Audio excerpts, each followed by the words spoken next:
ring back. So I But think that's wait, crazy. if you knew this about him, why did you stay with him for that long? Time with me, it goes by just like that. It's so quick. Look, we about to be in 2024. You know what I'm saying?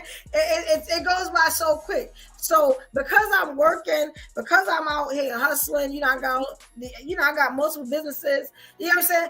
I'm doing things. I'm creating stuff. Time goes by really fast for me. So a lot of times, I say out of 7 days, if I see you 4, that's a little too much for me. You know what I'm saying? But I'll swing it if you're like one of the dudes that need to see a woman a lot. Or if I like you like that, if I'm in love stage, you know what I'm saying? But I'm always doing something, you know what I'm saying? So there was, I don't know. I just don't see, and I didn't ever see him saying I want that ring back. You know what I'm saying? Because you can't repay me for all the stuff I did for you. So let me hold Yeah, it the up. ring is a gift, in my opinion. If you give out the ring, you're not expecting to get it back. You're doing it because of how you feel about her and you thinking long term forever. So you're not expecting that back. You know what I'm saying? So it's like one of those. That's a lot of times why people nowadays are not wanting to even make that purchase. You know what I'm saying? Like, you hear me? Because you don't know. You don't know what tomorrow's going to bring. So wait, was Drizzy wrong when he said on cameras, "Give me my ring back, you can't keep that"? Was he wrong for saying that? Because I remember he said at the end of the song on cameras. On cameras, I remember that line. I ain't never forget that line. He said you can't. He said you can't. He said Nah, give my you're ring not back. wrong. Because that means you hurt. You know what I'm saying? If you want the ring back, you hurt. You know what I'm saying? You don't even want her to. You know what I mean? And more than likely, if y'all are like going y'all separate ways, she shouldn't even want that ring. Like, what do you want that for? That's a symbol of my love. You know what I mean? You don't want my love no more. Give me that shit back. No, I'm gonna make some earrings out of it. I'm gonna pay maybe a bill, a big bill or something. Maybe Nah, pay that on your own. payment for my house.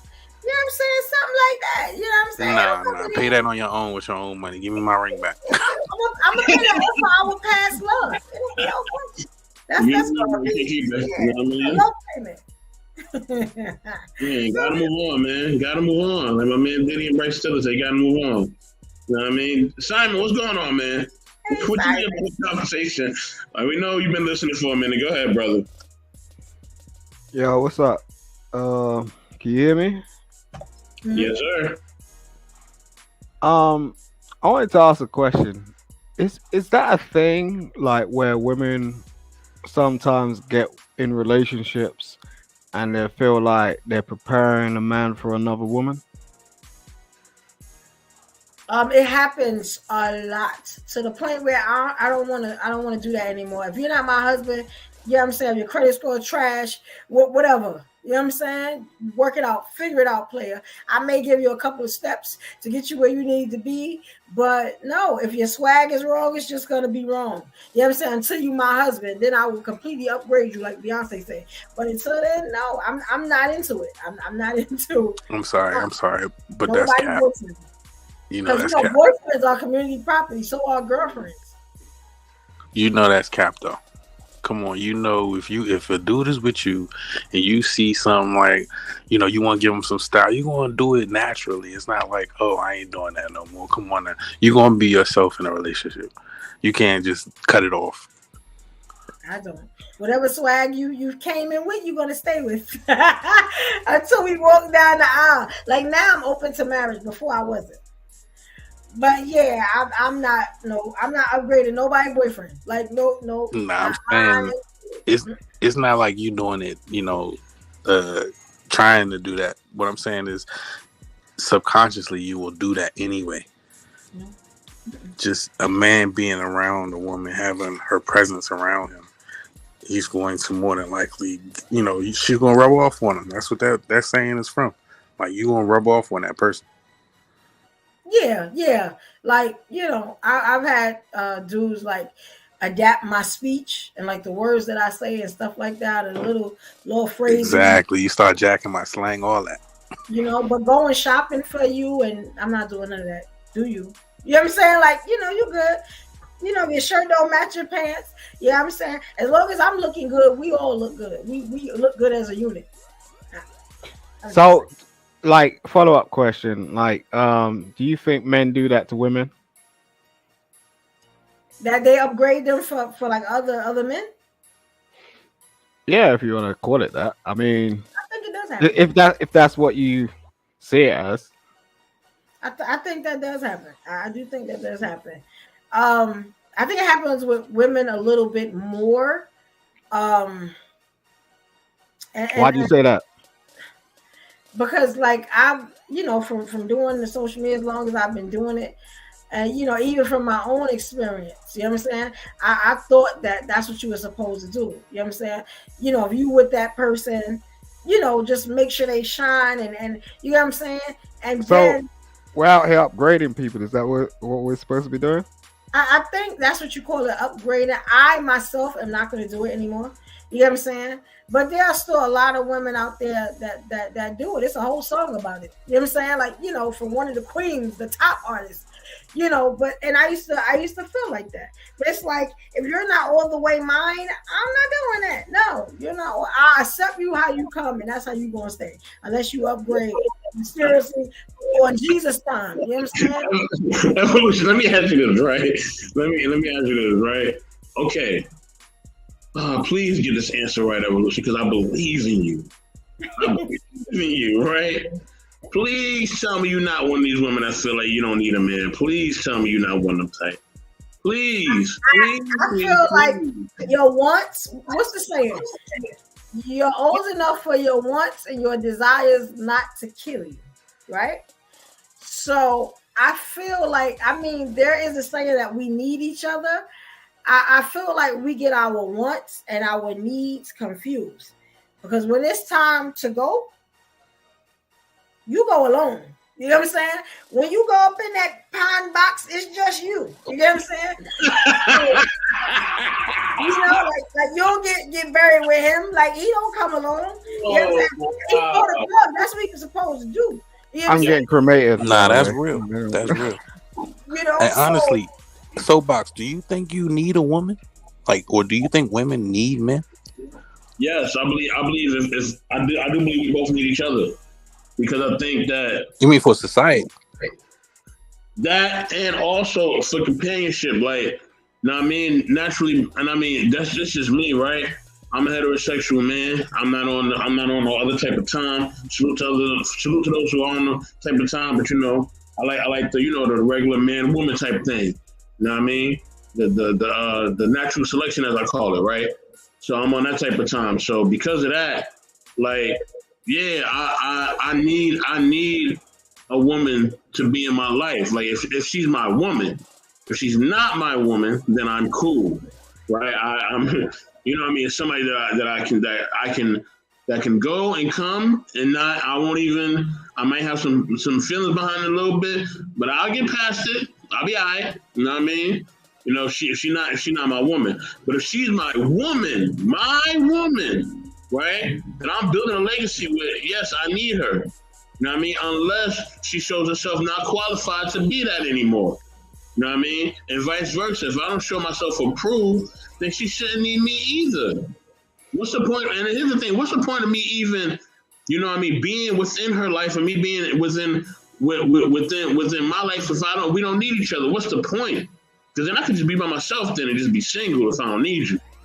You know what I mean? Like, you gotta have value. You don't hold value, then I'm good. I can be by myself. Ain't no reason for me to be with you. Like, that's just a fact.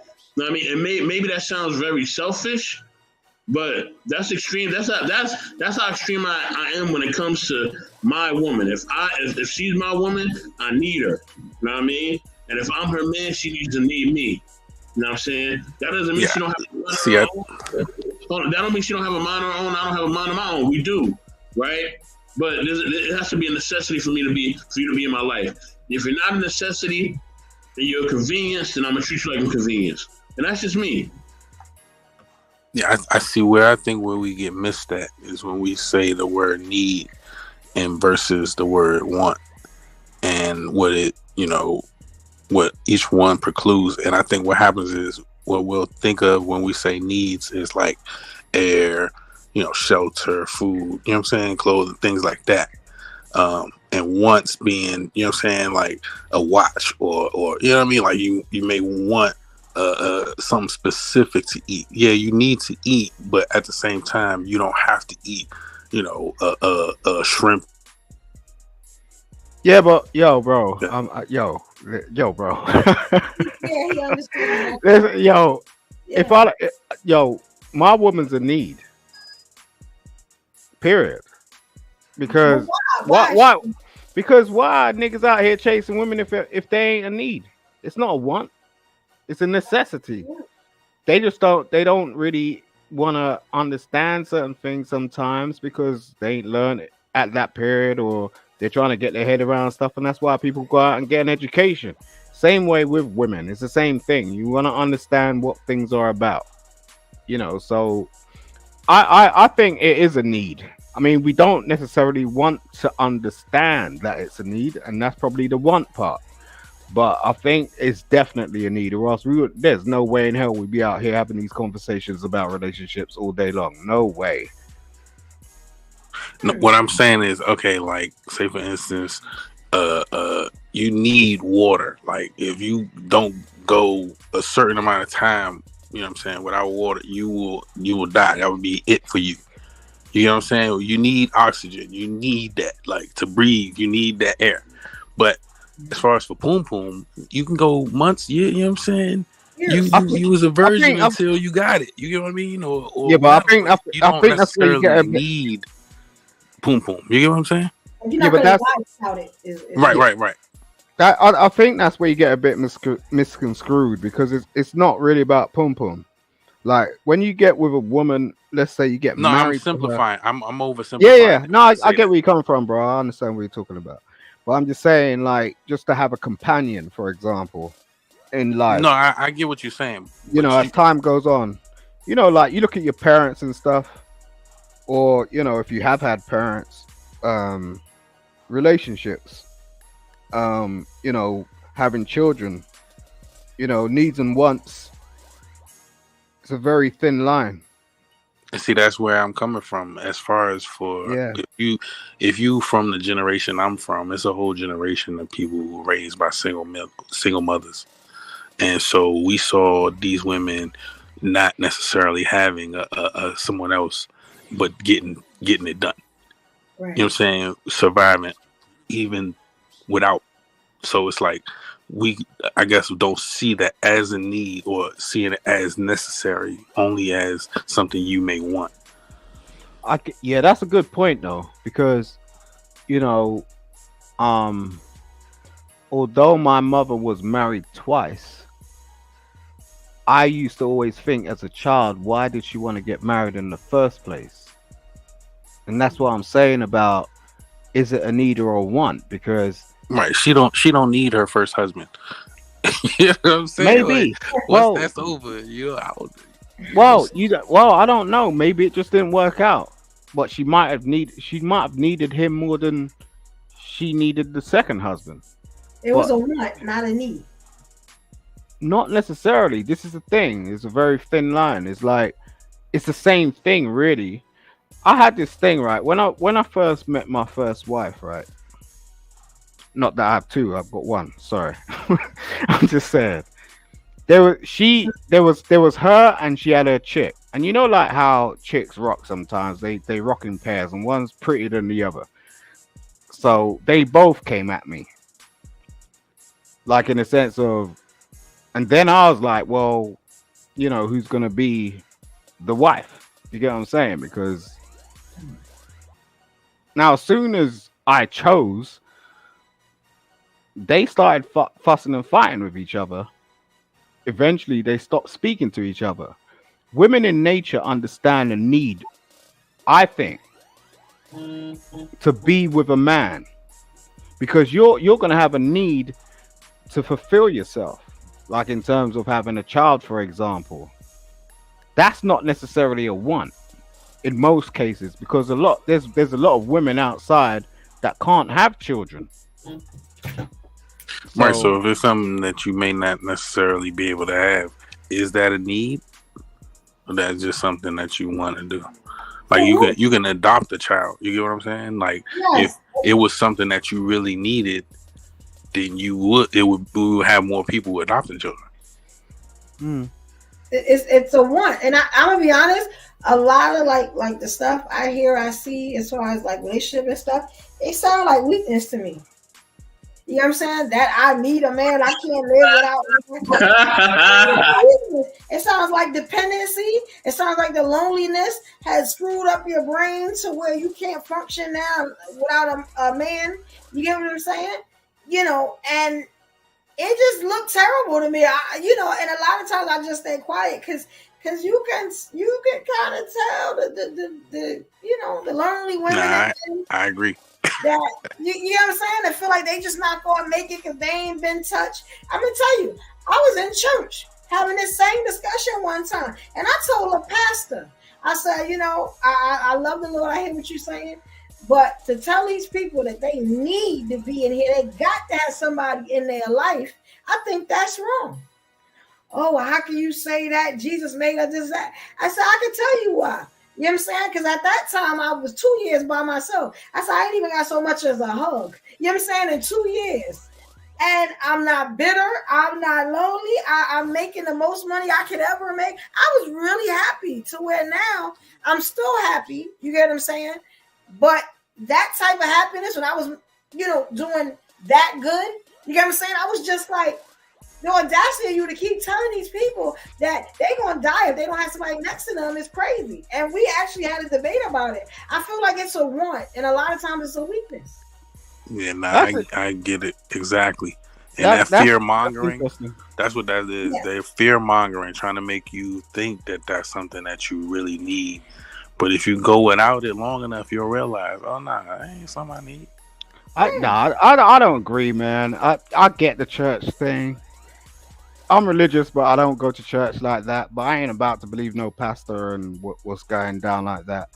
And I don't believe that you need to be by yourself. There's always this is a big world, man. There's how many people, billions of people on the planet. Like, if you can't find someone to rub your back, scrub your feet, then there's something else going on. Like, I bet it's a device for that nowadays. It's a technological. Yeah, but no, bro. Yo, they got machines. These girls got. I just saw this shit. Where they can do it to themselves, yo. I seen it. Of course they can. But who wants to be AI all day long? Do you get what I'm saying? It's just like you might as well just plug yourself into a computer and that's submit. The easiest thing you could get now. It's something to make you climax. You can go back to making your bread or living your life. You know what I'm saying? Look, I know many people. Oh, hold on. Let me be nice with this one, okay? Hey, Queen. Because it is her birthday. You know what I'm saying? Oh, happy birthday! It's your birthday. Go, shorty. Birthday to you. Birthday, Miss Polly. Birthday to you. Damn. I don't have my glasses on. It took me a little while, but I'm looking at the body shape. I know her body shape. So I was like, hey, Queen. Yes, hello. Well, thank you. I'm okay. Just working and working. I'm at work now, but I thought I would come and say hello. I might, could be on mute for a second or two, just kind of chitter chatter with you guys. I was just saying, what are you guys talking about this evening? I got a question for you, right? Do you feel like you need a man or you want a man? Oh, okay. Oh, interesting. I will say, I would want a man. I'm just at a place in my life where I don't want to need anyone.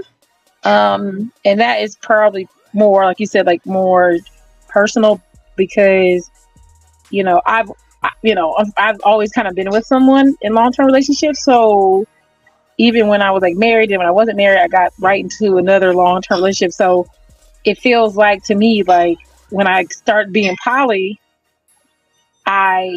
that was one of my missions is basically to say like, I need to be able to stand on my own And I had partners who I didn't want to interfere with that. Like I didn't want them to pay for anything. I've always been like that, but like I didn't want them to help me because I wanted to feel secure in myself with some things so that I wouldn't feel what I felt.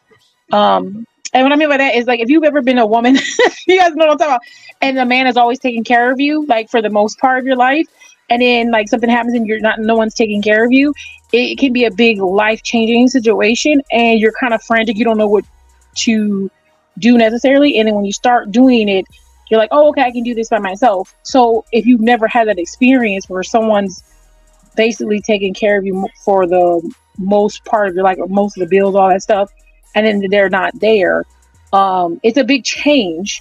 And I didn't want to feel like I couldn't do it by myself and take care of my business alone. So I asked for that. So I don't want to need anyone. I want them in my life because they can contribute to the bigger picture.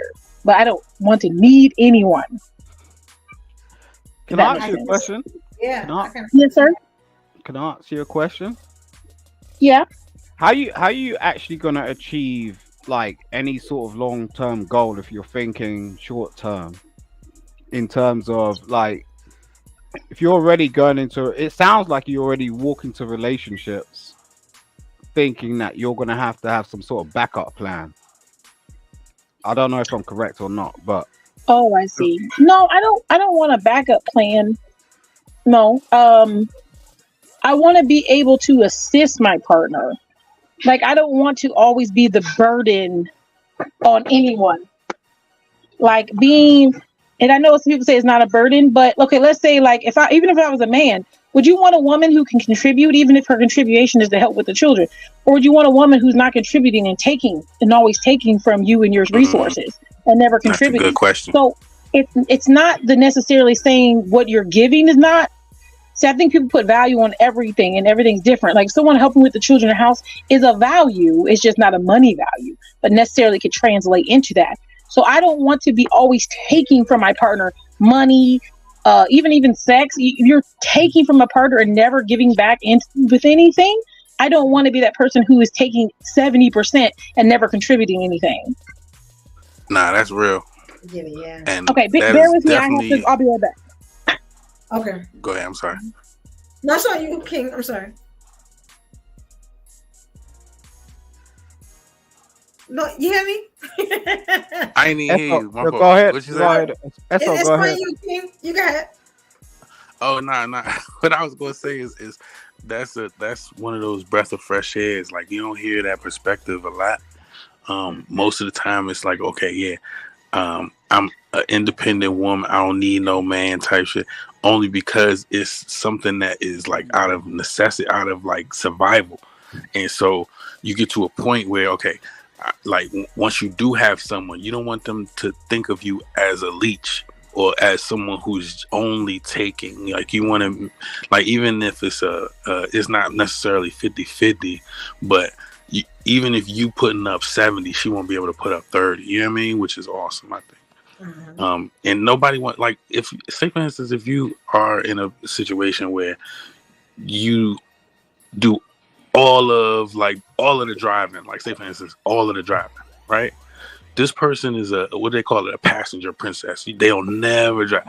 Wouldn't it be nice for just maybe at one time they'd be like, I you can kick your feet. I'm gonna drive today. You know what I mean? Oh, okay. You know what I'm saying? Like, you don't want to just have that responsibility. Like, oh yeah, I need you because I'm not driving. You know what I mean? Like, I get it. I get it. I don't get that. I ain't letting no woman drive my car. No way. I'm sorry. Why? Let me ask you something. Are you like what they call a controlling man? Like you have to control the whole situation? Nope.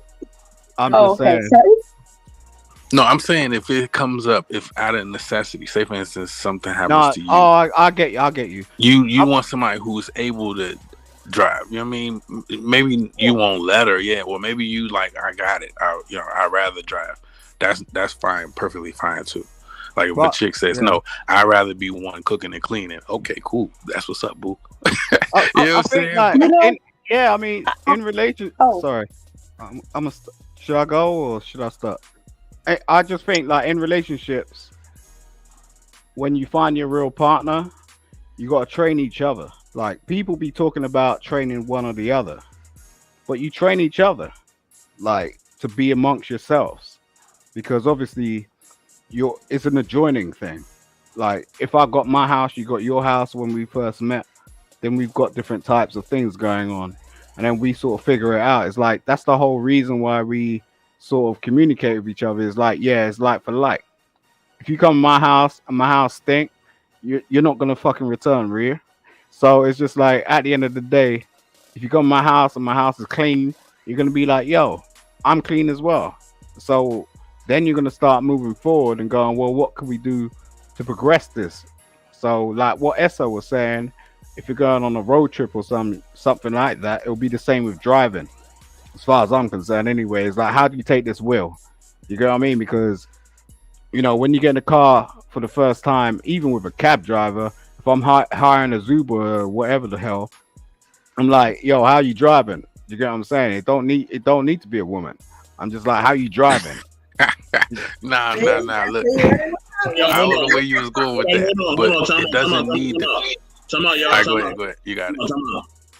I'm gonna get to Miss Polly, then I got a question. I'm gonna get to Miss Polly, then I'm gonna get to you, Issa, then I got a question. Go ahead, Miss Polly. Okay, hang on 1 second, because I'm at work. Hang on, I just want to hit the phone's ring. I want to stop. Hang on 1 second. What's the question you got until she come back? Issa, go ahead, bro. Go ahead, and then I'm gonna go back to her. Nah, somebody said we all need God's strength, or we all need God, right? And then it's, I guess, people who are without it. So, do we all need God, or is that something that's somebody's opinion? You know what I'm saying? Like, what y'all think? I think it's subjective, especially, I guess, in who you believe in. Like me, myself, I couldn't do this every day. You know what I'm saying? On the level that I'm doing it by myself. I mean, by myself, if I ain't had Jesus or something, or, a higher being, to believe in. Like, my life is crazy. So some of the stuff I done got out of and the stuff I get into and I come out, you know what I'm saying? I feel it's the angels that I got, my parents and stuff like that, but God is really leading my life. You understand? If I told you some of the stories about my life, you would be like, yeah, there is a God. Nobody's that lucky all the time. You know what I'm saying? So, I feel that I don't, like it's no negotiating that, you know what I'm saying? And to the point where if I have a man now and he don't believe in the Lord, we're not going to be able to be together. You know what I'm saying? Because eventually, yeah, it's going to be a problem. Eventually, I'm going to be rolling over him. You know what I'm saying? Because he only had no faith. Who he going to call? I'm just saying. Like, it's not going to work. You know what I'm saying? So that, the Lord, that's it. But that's subjective, I think. That's subjective to the individual. I don't think it's a universal answer for that. You know what I'm saying? Whereas ain't many universal answers, but I think it's on a person's belief. You know what I'm saying? I would say I would agree with evolution, but I also, and Miss Polly, let me know when you back. Just whenever you back, just say something. To rock out. I think it is like it is basically a belief because I always use the I always use a crack analogy, right? And it's gonna sound funny, but it is what it is. So if I'm on crack, right, and let's say Miss Polly's on crack, right, and I become a Muslim and she become a Christian, right? We both get off the crack. We ain't doing the crack no more. You know what I mean? We got families now. We got careers. We healthy. We got cars, homes. We good. So am I better than her because I'm a Christian and I got off crack? Or is she better than me because she a Muslim and she got off crack? Like, nah. Neither one of us is better. We both was up in the crack house, smoking that pipe, being a slave to the pipe. You know what I mean? And that's how we was living our life. So neither one of us was better than the other person. We was all in the same rut. We found something that called us higher, and we changed our lives. And salute to my sister, Embrace the Grace. Definitely rock out with me, Smitty, and Grace on Saturdays on Intellectually Embracing Smitty's Corner. Know what I mean? Yeah, definitely show us some love, and definitely come rock out with us, man, on Saturdays. We here, definitely. Know what I mean? So that's the thing, Hi like, guys. you know what I mean? Okay, go ahead, Miss Polly. I'm sorry. I ran away, then came back. Well, yeah, I am at work still, so I'm sorry. I apologize. I have to kind of run back and forth, but yeah. It's about like the you say. I didn't hear which gentleman it was, but when you're saying like giving that percentage, I was also gonna say, with that, like I know everybody like these days are kind of like, what do you bring to the table? What do you bring to the table, right? And everybody wants someone to bring what like they're not bringing, so that they can be like completely whole. I guess that's the whole idea of it. But I mean, well, most people know, like, since I have like a kind of different dynamic, sometimes like sometimes you don't realize what you need until you like see it. If that makes sense. So like, even people who think like, oh, I got all my stuff together, I don't need nobody, and then they see somebody else and how they interact with them, and they're like, oh, I didn't know I needed that. And that could be very helpful too. So like, something you didn't think you would like, you don't know until you kind of see that, and then you may want to try that. So that could be helpful for people who are like thinking if you need someone or want someone. Sometimes you don't know you need something until you notice it's missing because you didn't think it was missing in the first place. Yeah, that was my whole point. If it's something that you was going without, how can you say that you need it? You know what I'm saying? Like, yeah, especially for a long period of time. Yeah, right. That's why it becomes a want. Yeah, definitely. Because I've been 4 years, without physical anything. You know what I'm saying? And it's to the point now where I'm just like, all right. So if a guy comes in, he comes in. If he don't, then he don't. I'm still good. Like, and nothing slowed up, nothing stopped. You know what I'm saying? I didn't disintegrate or turn into stone. Like, you know what I'm saying? I still look the same I did 4 years ago. You know what I'm saying? It didn't stop any of my progress, which means having somebody laid up next to me all the time is a want, not a need. You know what I'm saying? I know. Exactly. Sometimes it's good to have a break, but we all know it's like what you're saying, right? You want to get back to it at some point. Nah, I get it though. I mean, as far as for human interaction goes, I'm gonna say, all right, I could put that on the list. Like, maybe that's what they mean as far as for when you need a man or something like that. But, yeah, I don't know about, because like you said, you can go 4 years without something. Ain't no way you going 4 years without something that you need, that you really need. No way. Yes, you would die. Like, you know what I'm saying? I mean, not so much as a hug. You know what I'm saying? It's Right. just like, yeah, it's a want. So yeah, anything you need, you will die without it. You know what I'm saying? If you don't get it.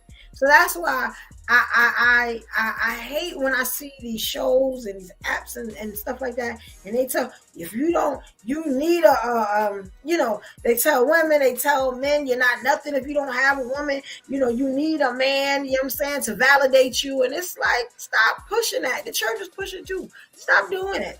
Because that's the biggest lie I've ever heard. You know what I'm saying? And and a lot of times I will speak on it, and when you speak on it, it breaks down people's agenda because it's all an agenda. You know what I'm saying? That's for real.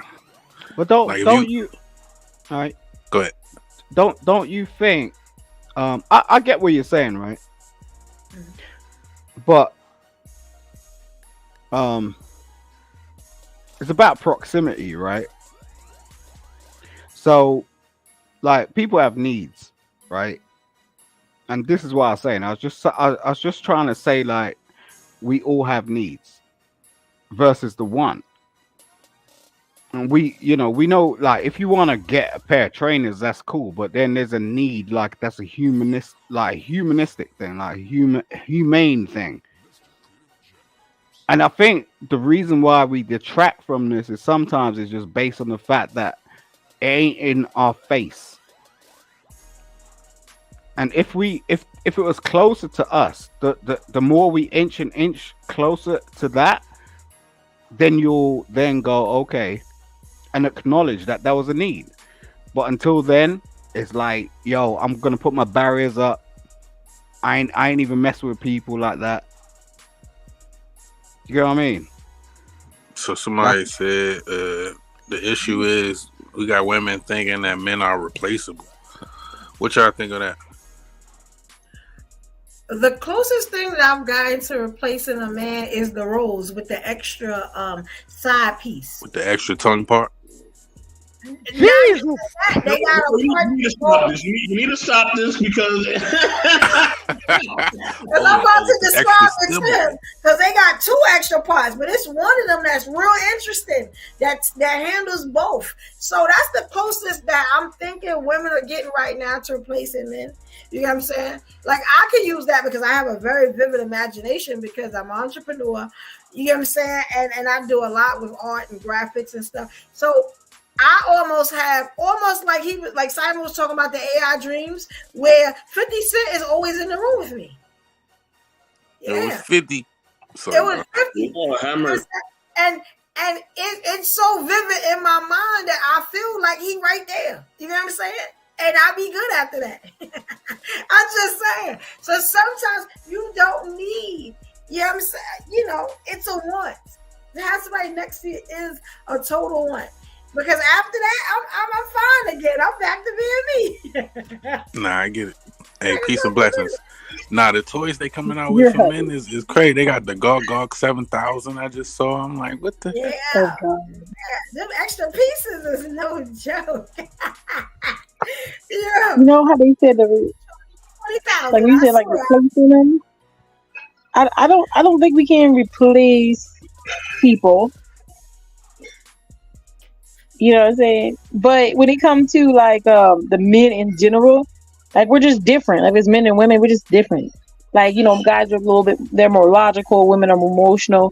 We bring different contributions to the table. So when you're saying, can you be basically like more logical? No, like I wouldn't listen. I date guys who are more logical than me. And sometimes I'd be running around acting wild. Then I'd be like, then they'll say something to me and I'll be looking like, damn, that made sense. And like, if there was nobody to do that, I'd just be wild. Just be wild. Wait, hold on again. Because y'all women always say that, but y'all mad logical at work though. Y'all be mad logical at work. No, somebody taught me some logic, sir. Somebody gave me a little bit of logic. Don't mean that I naturally am thinking a lot. But Miss Polly, right? That's You hold on. And both of y'all can speak to this. Y'all have been in positions where y'all been in control of organizations or people, right? So, you know what I mean? Y'all say you're entrepreneurs, and I guess both of you women have done both well for yourselves. I'm just assuming, right? So you have to be in a place of leadership. That takes you having a sense of logic. So how come the logic kicks in when you at the business place, but when you come home, you acting crazy? Well, come on now. It don't make sense to me. What's going on? I just told you. There no logic. I'm basically what I'm doing is copying what I see. You can do that any day. I can copy what I see. So I'm not.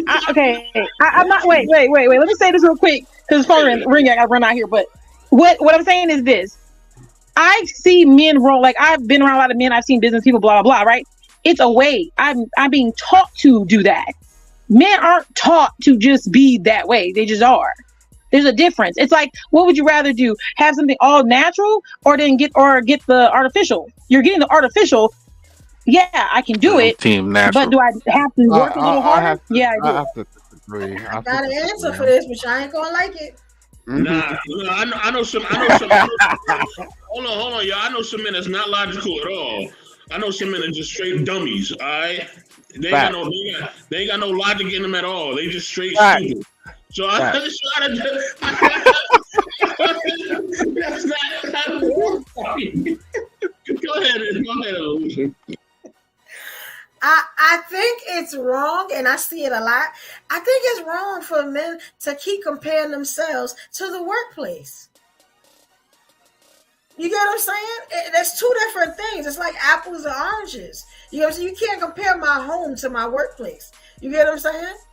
Like that's two different parts of a woman. You get what I'm saying? Like, do y'all understand that as you know, as a man? Can y'all Nah, get I it? agree. Do I gotta get deeper? You get it? No? Y'all don't get it? Like, that's two different situations. You get what I'm saying? And then I'll be looking at some men, I'll be like, the audacity of you to compare yourself to me at work. Why am I at work and I got you in my life? Let's talk about that. You get what I'm saying? Like, you know what I'm saying? So it can't be compared. You get it? Y'all don't get it? Hey, I knew y'all wasn't gonna like that one. Hold on. Nah. I'm with you. I'll just respond to Wife School Podcast. Salute to her. You know what I mean? Listen. Look, what I'm saying is this, right? This is what I'm saying. Mature people are mature people. We know when to compartmentalize, we know when to talk loud, and we know when to shut up. Okay? We all know this. Okay? You know what I mean? Like it's like when a man try to run his pride. Oh, I'm a man, so I got to do this. No, clown. You don't have to do nothing. Do what's right in the situation. You know what I'm saying? You don't have to run to your pride. Just like women don't have to run to their emotions. They choose to do that. It's a choice. I think it's natural. You know I think it's a choice. I think that's natural. Ain't no natural, because no. If it was natural, you'd be emotional all the time, and you're not. You know when to turn that emotion off. You know when to do it. You know. I don't think I try to control my emotions. I try to control my hands. You know what I'm saying? But as far as my emotions, I let it rip. You know what I'm saying? Like whatever I feel in that moment, I feel in that moment. You know if you at work, you know you're not gonna say certain things. You know this. I'm gonna be honest, I do though. You get what I'm saying? But then I'm gonna give the individual. I'm different because I do, and they used to. You know what they say? She crazy. Move on. You know what I'm saying? And that's what they say. So they used to it to the point where they be waiting for me to say something. If I come in normal, they be like, "Oh, you having a bad day?" You know what I'm saying? Like so. You know, whatever you want. Sign me up. I want to come there too. I can say whatever I want. You know what I'm saying? Because I ain't never seen a workplace man or woman can just say whatever they want. People know when to compartmentalize. You know what I'm saying? We all know how to compartmentalize. So I don't want to hear that. You know what I mean? Men know how to compartmentalize too. You know what I mean? That's why I said I don't want to hear no man coming up here talking about, oh, I got to be a man and I got to do this and I got to fight. No, you don't. You know what I'm saying? You don't got to do none of that. You choose to do that. People choose to make the choices that they want. Men are more logical. You don't see so many wild men out there. You know, I mean, there's a lot of emotional men. You know I think guys are way more logical. Yeah, it's too many emotional men at this point. But you know, we trying to. Yes, if you're an emotional man, that's weird. Huh? No. You want an emotional man? I don't want no emotional man. If you cry in front of me, you died. You know what I'm saying? Oh my God! Out your side. Okay, wait. Don't be too bad on it. Hey, boo boo. You can't be too like. I don't mind a man. What up, Rado? What's going on, Rado? What's good? No, wait, hold on. So hold on, because both women are saying something different. One wants emotional vulnerability, and one is like, hold on. You know what I mean? You know what I'm saying? And yes, and three, I agree. The way you carry emotions as people is a choice. It is, right? And Wife School Podcast you know what I mean? Me and her debate sometime, but this one, she is straight on. Hopefully she come and hit that. She hit that StreamYard button and come up. I would love for her to come up and share perspective. It would be definitely great. M3's really busy. Come up too. That's out of pocket.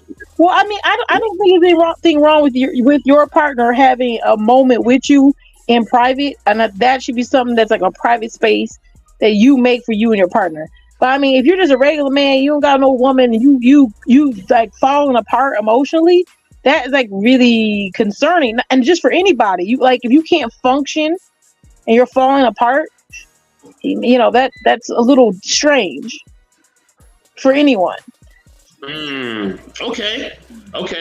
I do want to get this comment real That's quick. like a private thing, That's private. Hold on 1 second, Ms. Paula. I just want to read this comment. She said, "We will drag our butt out of bed for work, please, but complain to make them a sandwich." Ooh, that's what I'm talking take me about. out the workplace. Take me out the workplace. No, I'm gonna make my man a sandwich. Take me out the workplace and you can get all the sandwiches you need. Do not complain because the boss is making it so we can have these sandwiches that you want to eat all the damn time. Why you ain't drag yourself out of bed? What's going on with that? No. Damn. I don't play with these dudes. Damn. We're not gonna do that. He's not playing with y'all. She's not playing. No peace in between, man. That's what Why it am is. I still working and I got you? You know what I'm saying? That's Oh wow.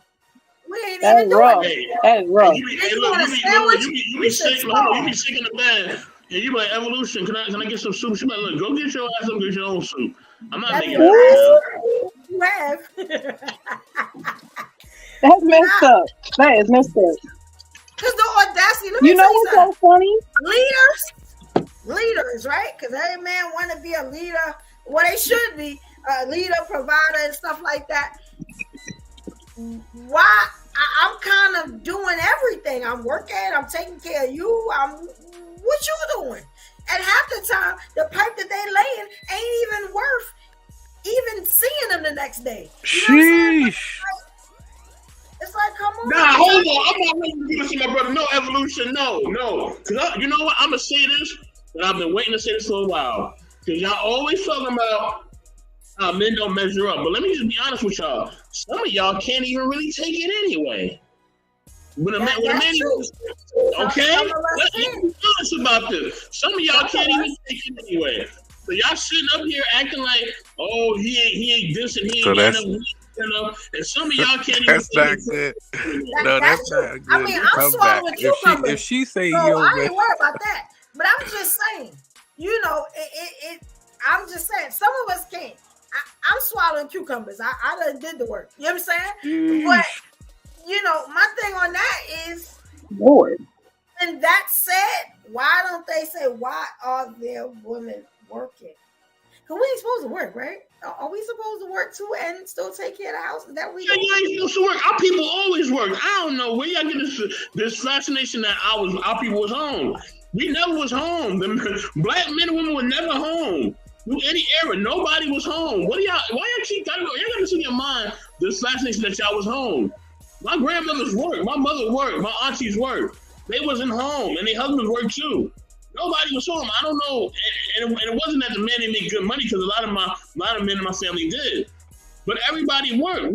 Our people always worked. Salute to Lady Novea. You know what I mean? Everybody always works. And salute to my man Marcus. Marcus, what up? You know what I mean? Eso, go ahead. You about to say something, Eso, and then I'm gonna get to M3 because I'm glad he pulled up. Go ahead, Eso.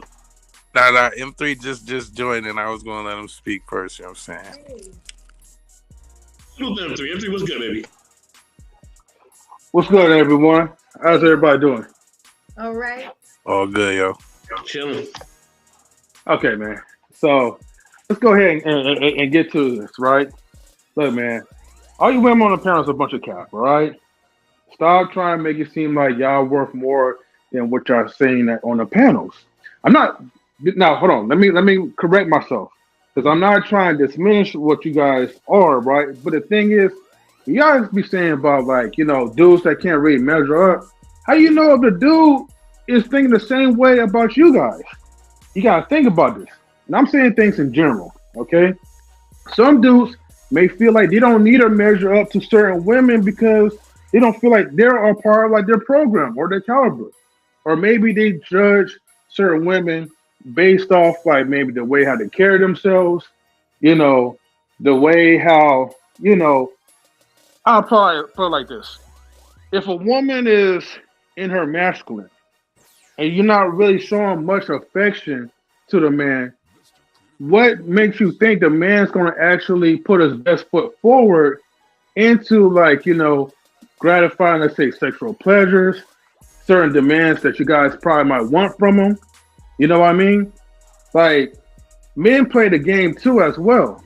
They just they ain't going to tell you how they feeling or what's going on. You know what I mean? They're just gonna put you guys in a certain type of category, whether they take you guys seriously or not. Again, I'm saying things like in general. You know what I mean? Yeah. But a And lot of see, times, go go ahead. ahead, Ezo. No, go ahead, Ezo, because I think he was Nah, gonna say something. I was gonna say the same issue is what they're having is because you'll say one thing versus how you're doing something else. Like you'll be like, oh nah, I don't even like women who, this and that. Like you don't even measure up. But this is after the fact versus up front saying, all right, you know what, I only deal with this type woman, and you're not, that. So I'm gonna just let you go. You know what I mean? Like if you Yeah, chose, because somebody said in the chat, if you chose them, like then you making these complaints like as if to say that you have to stay there or you have that you stuck. Nah, you can. Like that's the whole needs versus want. Yeah, you want that to be the one forever. You want that to be the one you stay with or you marry or whatever. But in all actuality, do you need that person, that individual, them? No. I mean, even if you say you need a man or need a woman, you know what I'm saying? It doesn't have to necessarily be that person. You know what I'm saying? You could get a different one. Mhm. yeah, of course. But everybody spend most of the time complaining about like the dudes that they really want, but will never be ready for that person. See, it's almost like a wish list. You're wishing, you know, for certain dudes to meet your criteria, but when that dude actually comes, you're not ready for him. You're not prepared. And then that's when they start throwing out a bunch of excuses of why they couldn't maintain like those type of dudes. Or they keep going back to like let's say like the F boys or like the simps or whatever. Sometimes the simps may be a particular woman's caliber because they can't handle like a real man. I know I always hear about like, women say like, hey, certain dudes can't handle a real woman. But it could also go the other way around too. I think you guys also earlier was saying something about there was another point I was gonna make, but I kind of forgot the beginning like subject about wherever you guys was talking about. But when it comes back to me, I'm gonna address that as well too. So I was going to say something. Do y'all feel as though it's always something you have to give up in order to get everything that you want? Like he was speaking on a list.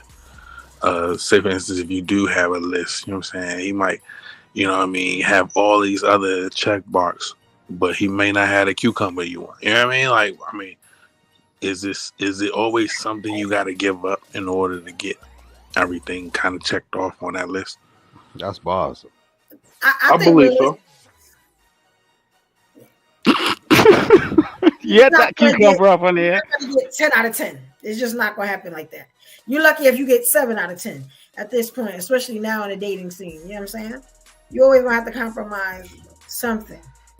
It's just what you're willing to compromise. No, you don't need to compromise anything. No, you don't. And I guess that's subjective. I guess. Yeah, that's an interesting. Men out here now, very weak, and it's an influx of them. All right, so why do you think that? I know that. I'm in the dating scene. It's an influx of weak men, men that are looking to come up, men that cry, men that like to wear dresses on the weekends. It's an influx of this stuff coming in now. You get what I'm saying? So, can I ask you a question? Mm-hmm. How do you meet men? That is a good question. You can meet them in church. You can meet them in a grocery store. You can meet them when you go out to the lounges. No, for real. Like, how do you meet them at work? You can't really meet men in a Swipe grocery life. store. You can meet them anywhere. You can meet them. You're not about to be just approached, right? Are you gonna approach a man? Not 95% of the time I'm approached.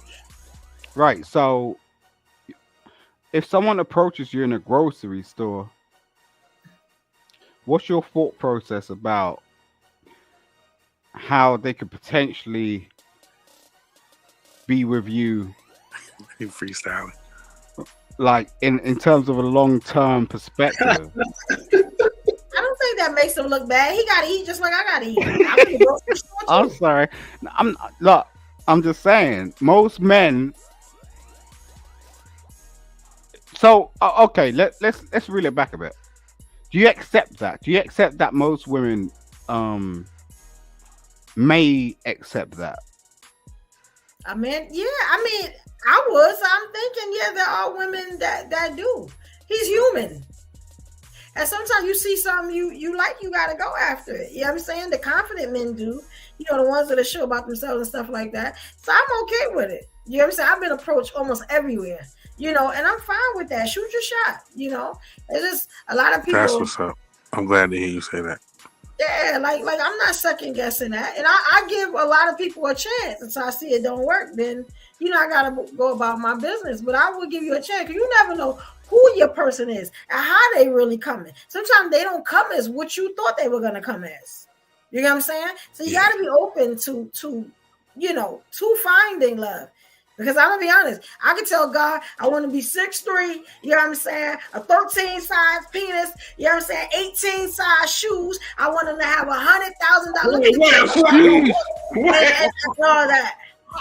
And wait a minute, ma'am. Who D is that big? No, who want that?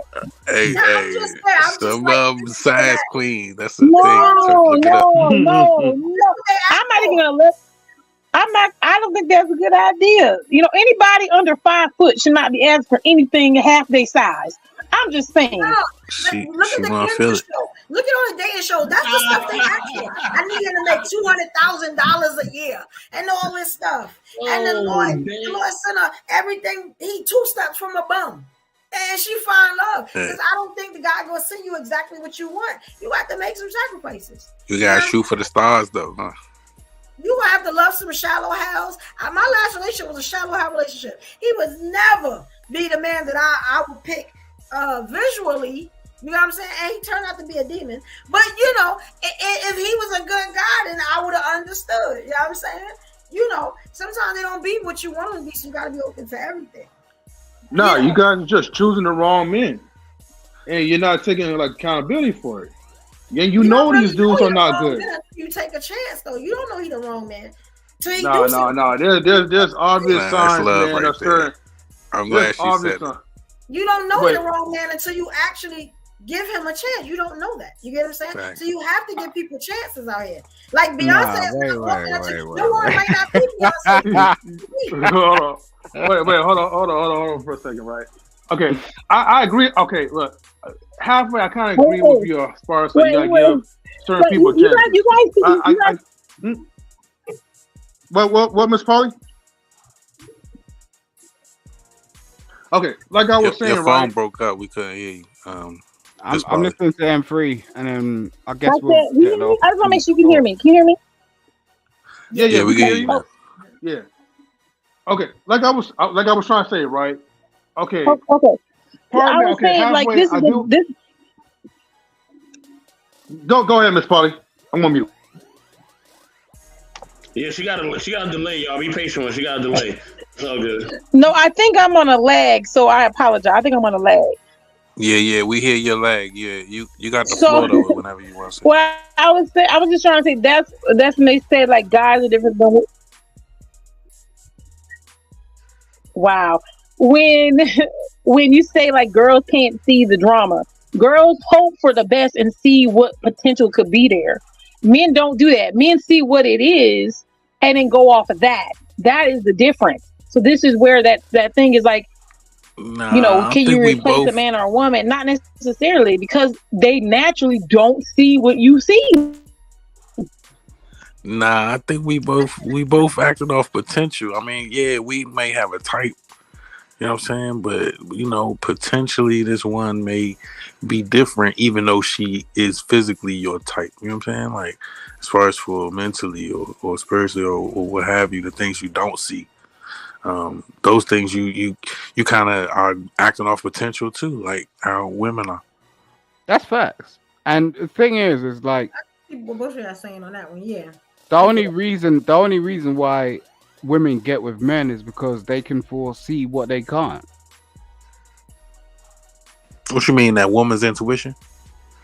No, women don't have intuition. This is like a problematic thing that's been brought up in terms of marketing. Women do not have intuition.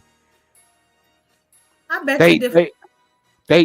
they go off their natural partner, whether that be a man or a child, and they react upon that. They don't have natural intuition. That's a bullshit phrase. I don't agree. I don't agree with that. Do you have children? No. Yeah, so you're not gonna understand it until you do. And No, I understand it. salute to the dude that gets with you, but I'm just saying, like, it's you know, this is why we have issues in our community, because we get given these phrases and that's been brought up from the white man, and you don't even understand it yourself, because like it's been derived from Latin and shit. The fact of the matter is like, what's intuition to you? Answer me that. How can I explain it? Exactly. The fact every relationship I get into, I kind of know when I start. You know what I'm saying? That ain't him. You know what I'm saying? And I still. Evolution. Hold on. Why are you saying like that ain't him? Hold on. Wait. Because my thing is this, right? At the end of the day, right? At the end of the day, right? Hold on. Okay, I'm not knocking your intuition, right? But do you think you're just more of a good detective than more than just have a good intuition? I really think it be Jesus. Like, hey, you can waste your time on that one. You know what I'm saying? But you holding up Mr. Right.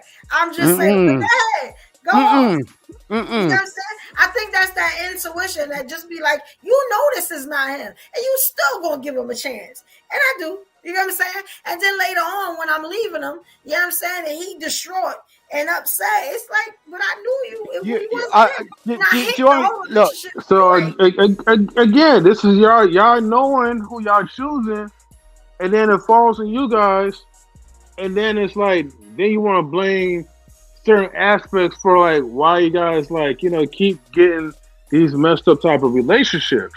And why you guys are really saying that there's no good man that's out there, or let's say in this particular city or that particular city, you know, there's a lot of feminine men. You guys are overlooking. It's not a feminine men? Y'all don't say again? It definitely no. There is. Hold on. Nah. Everybody, hold on. And that's the issue is what they're saying. If they say, for instance, if all of these women are saying that they having these same issues all throughout, then that means no matter which man they pick, you know what I'm saying? They're going to have those issues. That's what I said to you earlier, bro. You can't. So it's like women saying, yeah, there's no good men. Meaning, okay, it's always something. Yes. And then I gotta say, because with my batting average, it's always something with women too. Like, you know what I'm saying? I believe that. I still want to get. If you want to make it work, you gotta kind of, like I said, it's something you gotta give up. It's always something like you gotta be like, all right, you know what? You may not be this and bad that. Choices, bad decision making. You think that's what it is? It's bad until you get into it. Like that's what I'm saying. You don't know it's really bad until you don't know the stove is hot until you actually get burned. You get what I'm saying? So it's like that. What does getting burnt look like? Shit, if she take half your shit, like divorce, that's one thing. Yeah, spiteful, bitter, angry. You get what I'm saying? Yeah. That's somebody getting burned. You get what I'm saying? And now does that happen like on average to like people before they get into midlife crises? So like when you're like 35, 45. No, it starts with teenage fever. It starts when you were a kid. Like you get that first heartache. You know what I'm saying? That first person that break your heart, and then it goes from there.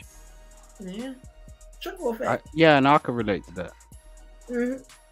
Yeah, so it started with, okay, I gave her a Valentine, she didn't give me one. You know what I'm saying? Like, You know what I mean? Like from there. Or I had a whole chick right on Valentine's Day, and we was rocking for like a year. It wasn't nothing big to me, but I didn't give her a card, and you know, she called her mom. Like realistic, she called her mom on the phone. Like she's like, "Mom, he didn't give me a Valentine's card." She started crying and shit, and I didn't really know how to fucking do with that. I was just like, Jesus Christ, this woman's in my house. I was like, I don't even know what she's gonna do next. Like, I really don't. Like, I don't know what she's gonna do next. She's gonna call her like she wanted. Yeah, and see that, and that's funny that you say that about the Valentine's Day, because that's where I learned needs versus wants early on. Like, is that something that you need? Like, you in school to learn. That's what my mother would say. You in school to learn. Don't worry about who gave you what, to who, or about them little girls. The girl's gonna be there. You know what I mean? That's what she would say. Yeah, Issa, hold on for just 1 second. Sorry to interrupt. There's a person named Sammy. I got him. Oh, keep okay, going, okay. keep going. Oh yeah, Sammy Love. Oh yeah. I was telling her to join.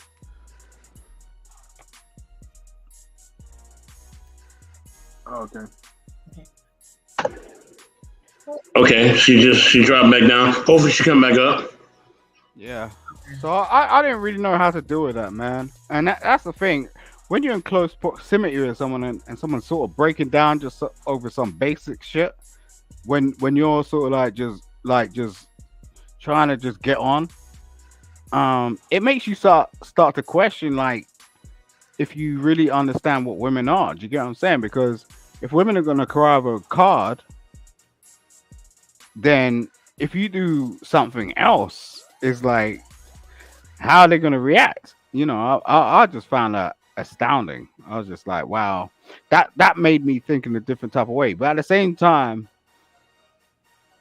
I didn't backtrack from it. I was just like, yo, because this chick was the one for me, I was like, yo, I gotta facilitate that shit. I was like, next time ain't gonna happen. I'm gonna get her a card. And see, you said next time. You get what I mean? You know you don't fucked up, right? Now, it's like, yo, when you say giving next grace. time, I've been giving grace. you know what that means. You planning on doing this again. You planning on having to do this all over again. Next time the card's there, I gave her the big card. It was taller than her. I was just like, yo, fuck this shit. I ain't even fitting to argue, man. I don't want to argue with nobody. Ain't no need. That's what I'm saying. Ain't no need. Once you realize, okay, what's the saying? It's plenty fish in the sea, or whatever the saying you need, whatever helps you get through it. But at some point, this all has to come to an end. Right. You know what I mean? Like, at some point, everything stops. And, you know, you got to realize when you come, it's like, yo, I divorced this chick. And I'm on the internet all the time chatting some bullshit. I appreciate you having me up. I'm just saying, right? But the fact of the matter is like, I still love this girl. And she's going to be in my house at Christmas. I can't complain.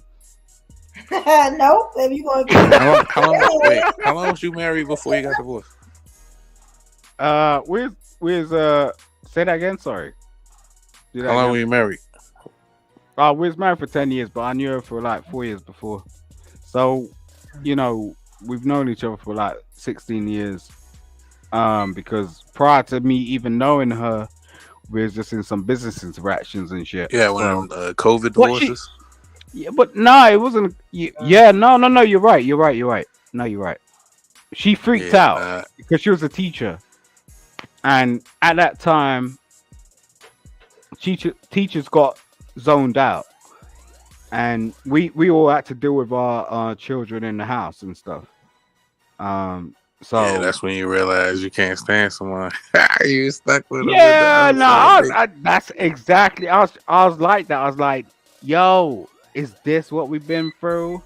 You don't like me, but all this time, like, yeah, you know. So it really brought it out, which was good. It was like cooking it was like cooking. Not even just I was divorce. just Y'all ain't like, even yo, friends no more for real. Tell the truth. and she started talking nasty to me, like, yo, these niggas gonna be up here trying to get with me and all this shit. And I was just like, yo, all right.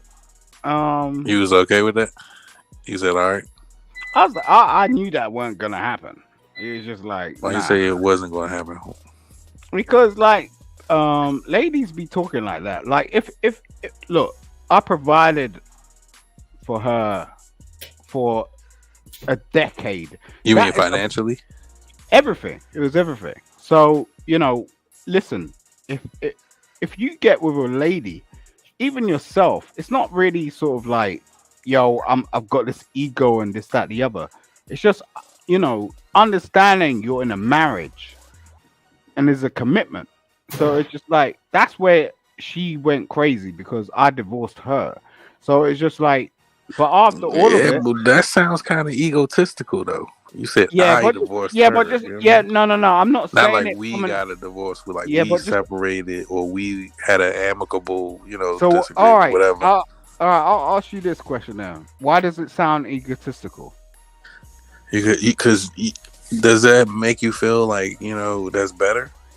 Saying No, I I'm divorced trying to her. prove no, because a lot of people on these streets turn around and go, if I get in a marriage, it's gonna be a disappointment if I choose to walk out of that situation. And it wasn't a disappointment. That's what I'm trying to say. I'm not trying to say No, I'm saying though. Think of it like this: instead of okay, we made it work or we tried to make it work, but we decided, like we had what is it called, Nah, irreconcilable nah, nah. differences. I think he should just say it just the way how he said it. You No, but that's know? what I'm saying. When you say Yeah, I yeah. divorced her, meaning it's like, not a okay, we yeah, I thing. couldn't take it no more. It's not That's a we all thing. ego. Ego is saying Yeah, I. That's Saying all I yeah. get. I get where you're Maybe, coming from. yeah. But I understand where you're trying to say, Simon. Basically, you're saying that you were the one who initiated the divorce after things was pretty much was going sour between your relationship between you and your ex-wife. mm, But what Esau's trying to say is it's the way how you're saying it, right, to the public that it was I, yeah, who divorced her and nothing else. You know what I mean? But yeah. I There get was, what you're saying from both sides. That's why I'm just yeah. interjecting. I didn't want to divorce her, but the fact of what our circumstances were, I had to. But that didn't mean it was just like a circumstantial thing. And this is the thing, like most people don't really understand a lot of the time. It's not really just about you, you know. Oh shit. Okay. Oh, why you Salute, salute. Ow. Evo? Everyone. Sorry. Good Hey, What's evening. up? Good evening. What's up? What's up? What's up? hey. Hey, sister, what's going on? White School Podcast. Good to see you. How you guys doing? You know, I'm gonna shut my mouth when certain people come up. You said man. who wife? Somebody wife? Keep Right now? going, Simon. Hey. You know what? You know what? No matter what, okay, all right. You want me to keep going somebody on? had to break it off. No matter how like we want to keep it together and make something out of something that's just dissipated. Somebody had to break it off. So I appreciate how Simon said it. He's kind of taking accountability of it and saying I divorced my wife instead of blaming her. You know what I'm saying? Like she should have did, like, you know what I'm saying? He's not saying a lot of that. So I can probably appreciate him more saying how he broke away from it instead of, Nah, dragging that's her exactly what he said. He said, "I divorced No, but her what you because don't understand, she." yo, what you don't understand about what I'm saying is, it's like I'm still with her, and this is the thing. We seem to sort of have this sort of whole distraction about, yo, if you get divorced, that's the ultimatum to everything. It's like, yo, like, oh, this person's gonna take 50 of my shit and all. And it becomes an itemized thing, and then you start trying to work out how you're gonna build your whole new life when there's no new life. Because if you spend 20 years with somebody, then obviously then you're at an age where it's like, you try to figure out your career prospects and go, okay, maybe it's not the same career prospects I had like 20 years ago, and that that can get you in your feelings. If you're qualified, that don't mean shit to you.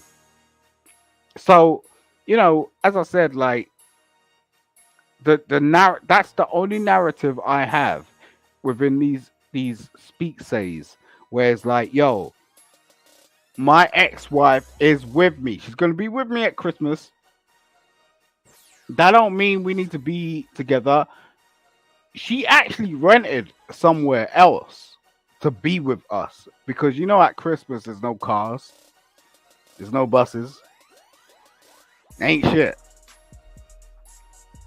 Women will go out of their way to do some stuff to ensure that you're okay as much as you're not doing or in a position that you can't actually comprehend.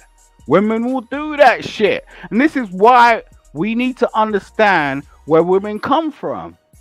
But most men are, degenerate. Like they talk about women in a weird way. Like, I ain't even touched a woman. You get what I'm saying? If you ever felt a woman's touch, especially a black woman's touch, Consider yourself lucky, huh? Nah, it's not about lucky, nigga. Email me, I'll hook you up. Listen, right? Yo, The black woman's touch. All we need is Miss Polly to touch. I got that Midas touch. And we got the women of here. I'm not joking. Like, I've rocked with all races. I've been around the world. I've spoken to a lot of people, and I'm telling you, like, at the end of the day, there is no comparison. And that's the reason why we get into these conversations so deep, because you rather have her even if she's not around than to go find somebody else, is what you're saying, right? I don't need to find nobody else because I know she's But the one. You say you divorced, but you're not divorced. So how does that work? No, I'm divorced. That I'm not saying I'm not. I can't. But y'all still together. No. Well, okay. So yeah. Oh, yeah, that's good. That's what you're saying, right? The fact of the matter is walking backwards. We are divorced, but y'all still together. It's like a waste of time. No. Divorced. Like, why did you divorce in the first place? It's like walking backwards.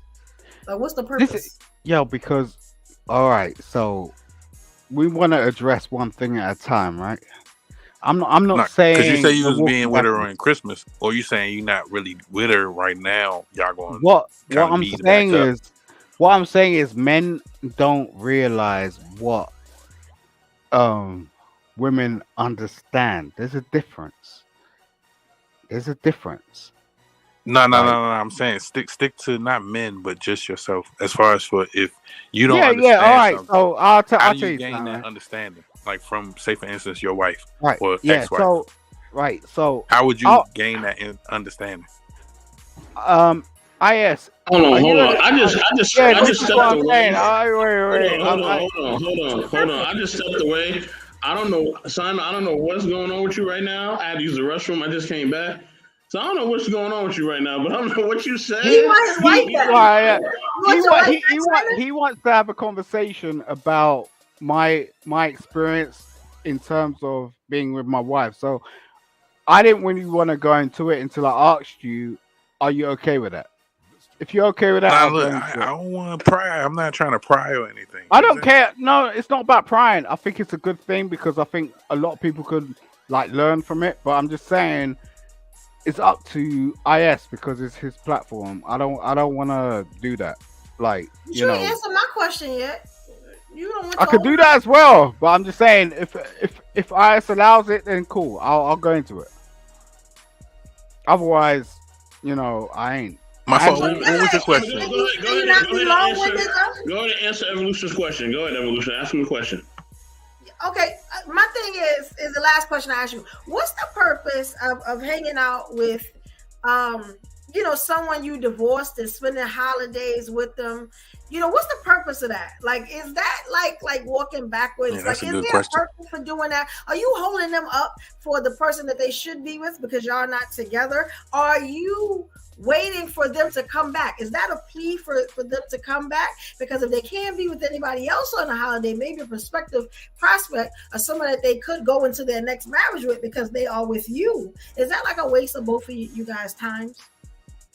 Yo, the thing is like, when we have these conversations about women in particular, we try to make it very superficial. And the fact of the matter is you go through periods, and if you have a child, there's no way in hell in the next 30 days over you having a child, a nigga is going to be busting you down. But at the end of the day, we want to talk about, oh yeah, we're busting down chicks, this, that, whatnot. You are women. Like, that's not happening. How old is the child? Simon, so wait, hold on. Simon, let me ask you this simple question, right? Okay. Do you still have a emotion? Hold on, because he's never going to. Yeah, he's not going to answer that. Simon, do you or do you not still have? No, let me make it sound more simple, right? Do you still have a emotional connection with your ex-wife? No. So okay, you said no. You said no, right? Correct. Then let me ask you this though, right? That's denial. Okay. Hold on. Before we judge, right? So Simon, okay, but yet you still have her over to your place, like for holidays and maybe other events. Yes or no? Correct. Okay. So correct, right? Okay. So I'm going to ask you another question. When she do come around, okay, what do you guys do together? Like, do you guys have physical intimacy? We spend time with our child. Okay. So she only comes around for you guys to spend time with your children. Correct. How old are the children? I just want to know because I'm really interested. How old are the children? 5. Oh, you got babies. 1. Oh, so you ain't never get over that woman. Go back. Go ahead and get married. Yeah, he's trying to get her back. No, that's love right there. It didn't even make no sense for you to leave. It really didn't. You should go back, Simon. That's something I done said before, though. You know what I'm saying? Like, a marriage may last like some years, but that's going to be your baby mother forever. Mm-hmm. Yeah, that's your opinion. But I'm a lawyer, so I've got like about 500 niggas in my back chat. I don't need that shit. Like at the end of the day, like you can guess what guess what the fuck you want, bro. Fuck that shit. I'm just listening to what you're saying because if she's holding up you from finding somebody, you're holding up her from finding somebody. And y'all just had a 1 year old. Wait. You said she's holding what? Y'all are holding each other up from No.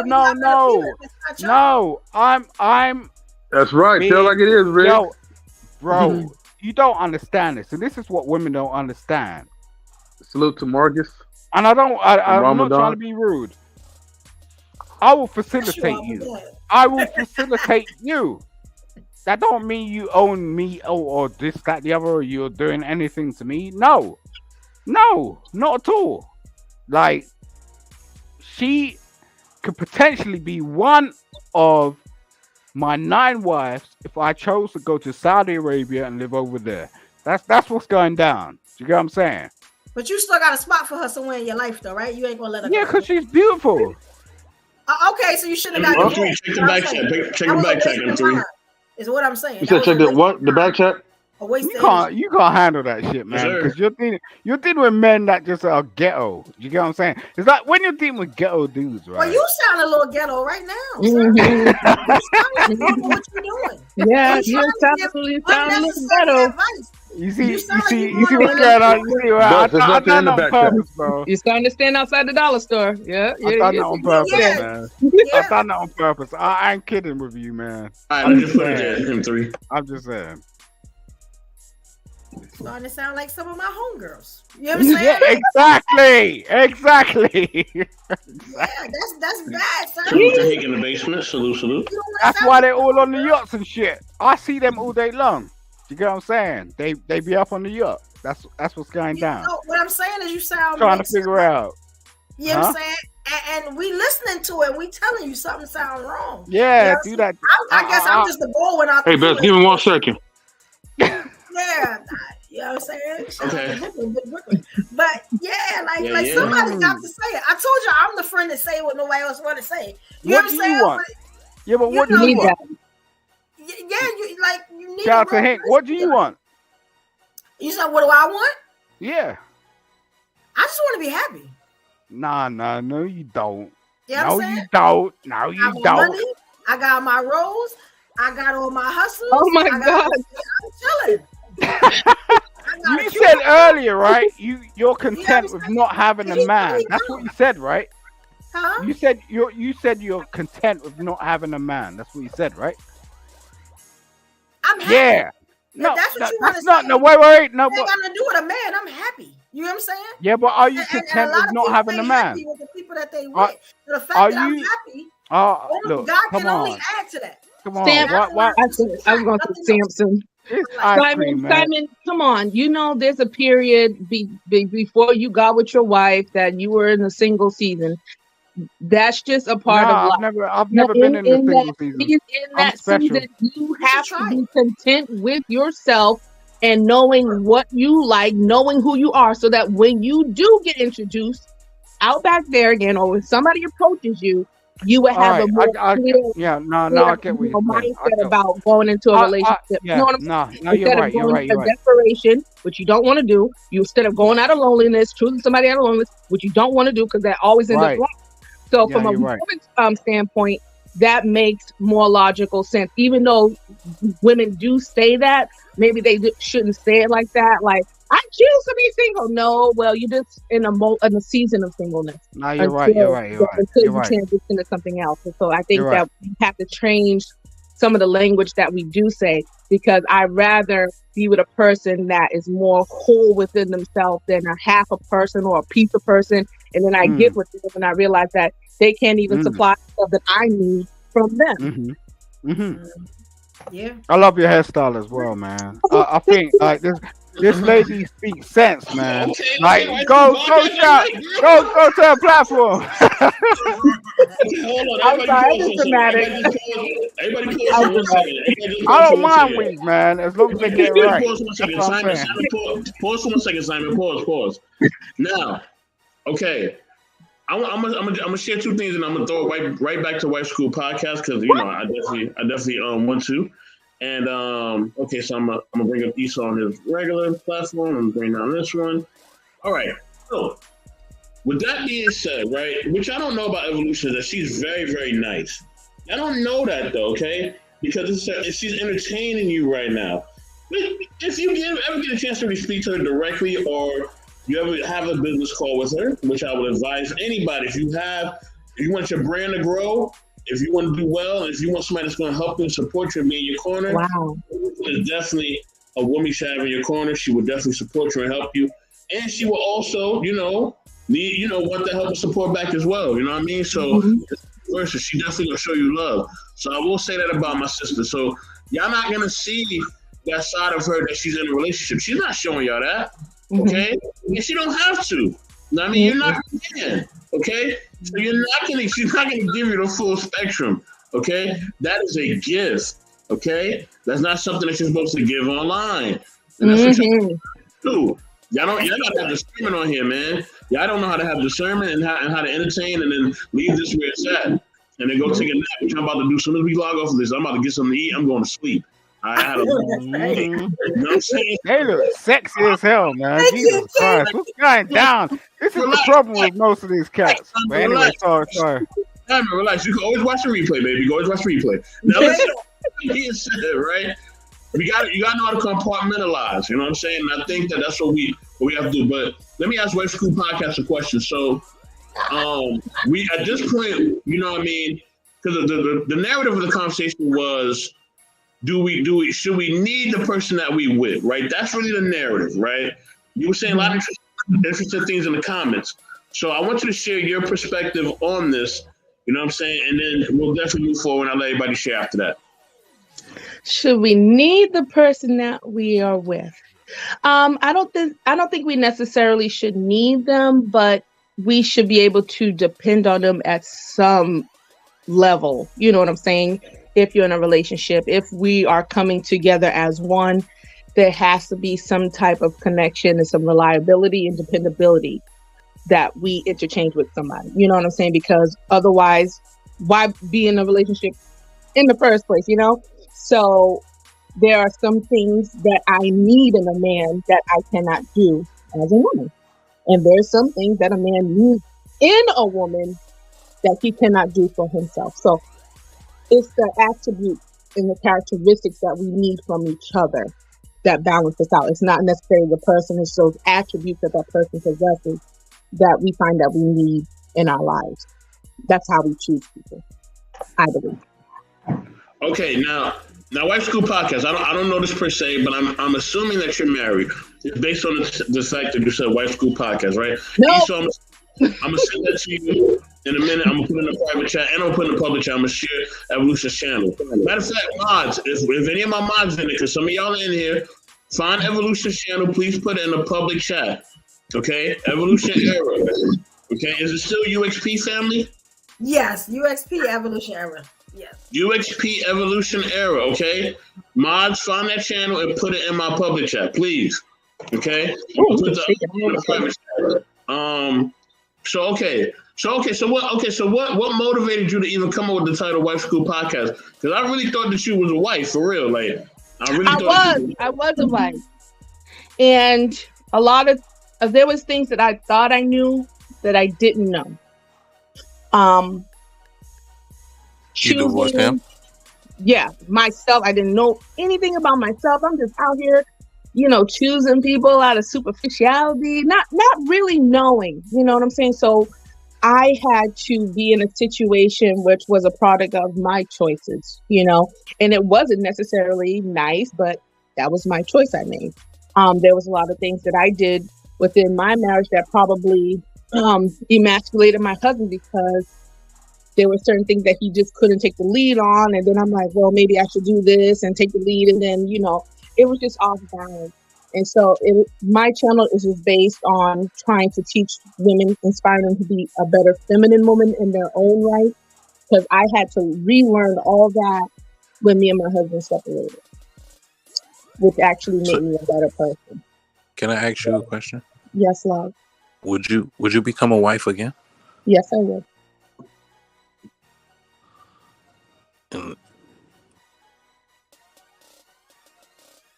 Just because I say yes, I would, don't say, oh, then why aren't you? That's you still have to find the right person. Now, there are good men out there. I've interacted with a lot of good men, but like Eva was saying before, you give them chances, you date in the process, and then you find out like, well, there's just this aspect that's probably not going to work. You know, I didn't make it to the point where, you know, like some women they get engaged and then they break off the engagement. No, like I was still in the vetting and dating process where I felt like this probably wasn't going to work. Yeah. Even though like they were a good person, like I'm a Christian, the guy was a Muslim. Totally two different worlds, but he was a good man. He gave me his credit card. He took care of me. But when he disrespected my God in conversation, that hit something on the inside, because I love God to the max, just like he loves his God. We're two passionate people. And I thought within myself, can I deal with this type of, you know, communication for the rest of my life? I don't think I could, because I know how I felt. And in those situations, more than likely the woman has to be subject to the man. You know what I'm saying? So I would have to reverence him and all his beliefs, but like, what makes you think that you could say those things to me and my belief, you know. And so I had to, unfortunately, that broke off, and that was a couple of months ago. But I really wanted to marry that guy, but I was trying to So make. as a, Hello. Hold on, sorry. Eso, hold on 1 second, hold on. Eso, that link that you wanted, it's in the private and public chat. I got it. Okay. Let me ask this one question to her real quick, and then I'm gonna let you ask a question right after that, bro. I just want to ask this real quick. My fault. Go ahead. Matter of fact, no. Continue to have your dialogue because you had a follow up. That was rude of me. I'm sorry. Go ahead, Eso. Okay. No, so I was gonna say, what's that one takeaway? Would it be that you would want somebody who has the same religion as you? Yeah, I would, because, you know, I would want somebody to pray over me. I love ministry. I love going out, being with the people. I've done prison ministry. It's just like, I just want somebody that can relate to me. And when I bring it to you, you wouldn't even understand. You know what I'm saying? And it's so hard. Like, how can I have that need met? That's such a big part of my life. And I can't really share with you. And it's like a distance. And I'm like, but I still love, you know what I'm saying? Like, you still love you. So it's just something. No, I get what you mean. You manage and bandage for your whole life, and then like to not be reciprocated. It's tough. Even despite people can be like, man, he's like everything. And it's just like, that's such a big part of my life. And so I would like somebody that is on the same page or equally yoked, as they say. Even my husband, my ex-husband, he was a Christian, but he really wasn't fully wholehearted in it like I was. So I think it would work out a little bit better if I had that situation, you know, hoping, you know. I heard a lot of men, they said they're not in church, but I'm still hoping. Yeah, that's what's up. I like how you said that. I'm still hopeful. I'm very optimistic. I'm very hopeful. I'm a very romantic person, and I'm saving all that. I'm not bringing no bitterness. I'm trying to save that for my next beautiful man, if I ever get blessed to have one. But if not, you know, I'm still going to remain hopeful and, you know, meet nice men like yourselves, good men, and network with you guys, because not everybody's meant to sleep with you. Some are meant to be your brothers or mentors, and you can learn from them. So it's just not about sleeping. A lot of women like to focus on the pick me, he wants to sleep with you. No, actually, men, there are good men out there that doesn't necessarily have to get in your drawers. You can withdraw valuable information from you, valuable resource to make your life better. That's it. Amen. As I always talk about, right? And me and Eva had this conversation before, and I've had this conversation with a lot of the women that I work with. And me and Eva actually talked about this. I said, I done work with all different types of women. From, I don't even call them baddies, from goodies to moderate, to medium women, to decent, to I, to not I. I done work with them all. And none of them have ever crossed that line with me when it comes to this. This is separate from everything else. Okay, I don't care what you look like. I don't care if you look like Halle Berry or Janet Jackson, okay? And y'all know I like Halle Berry and Janet Jackson. But I don't care if you look like them. If we are doing business, then guess what? That part is completely off. I am focused on business, and that's it. That's it. You know what I mean? And if you try to shift the conversation to the other stuff, it's going to get cut off, right? You might get blocked. My block game's strong when it comes to that. I done blocked a few of them where y'all be sending me that old nonsense telling me to subscribe to your little thirst trap pages and all that. Some of you that got blocked, you know what I mean? And I do it on purpose too, and I'm gonna continue to do it. I keep telling you business purposes only. Wow. You know what I mean? Okay, I'm gonna definitely do that, family. I got you. Wait a minute. That is business, sir. That is a business one. What you mean? That's a business site to them. You gonna say no? That's a business site to them. They making money. Listen, look, don't ask me, okay, to subscribe to your page if you dropping it down or if you wearing certain crazy stuff. I'm not rocking with you like that, all right? Now, Miss Polly, you know what I'm saying? I know sometimes, you know, you like to, you know what I mean, like do your thing online. I'm not hating on you, you know what I mean? You know that me and you know, we've had a conversation, we cool. You know where I stand, you respect my boundaries and I respect yours. You know what I mean? Wait, Paul, what stuff I do online? I need to know because I need to get paid for that. Because I ain't did nothing online to get me paid like that, bro. You dropping it low, Miss Polly? Let's keep it G, Miss Polly. We gonna keep it G tonight. You like to wear your outfits for different things. Come on, Miss Polly. Don't do the same thing. Me cosplaying. That's not. I'm not an OnlyFans. Miss Polly, I'm not an OnlyFans. Listen. We keep it a G, right? You know what I mean? I'm not disrespecting you, but you're not. Listen. When you do some of that cosplay stuff, hey, you know, you be wearing things that be looking a certain way. You know that now. I know that it's cosplay. Okay, but you know that the body be showing sometimes. I do not have a subscription, so.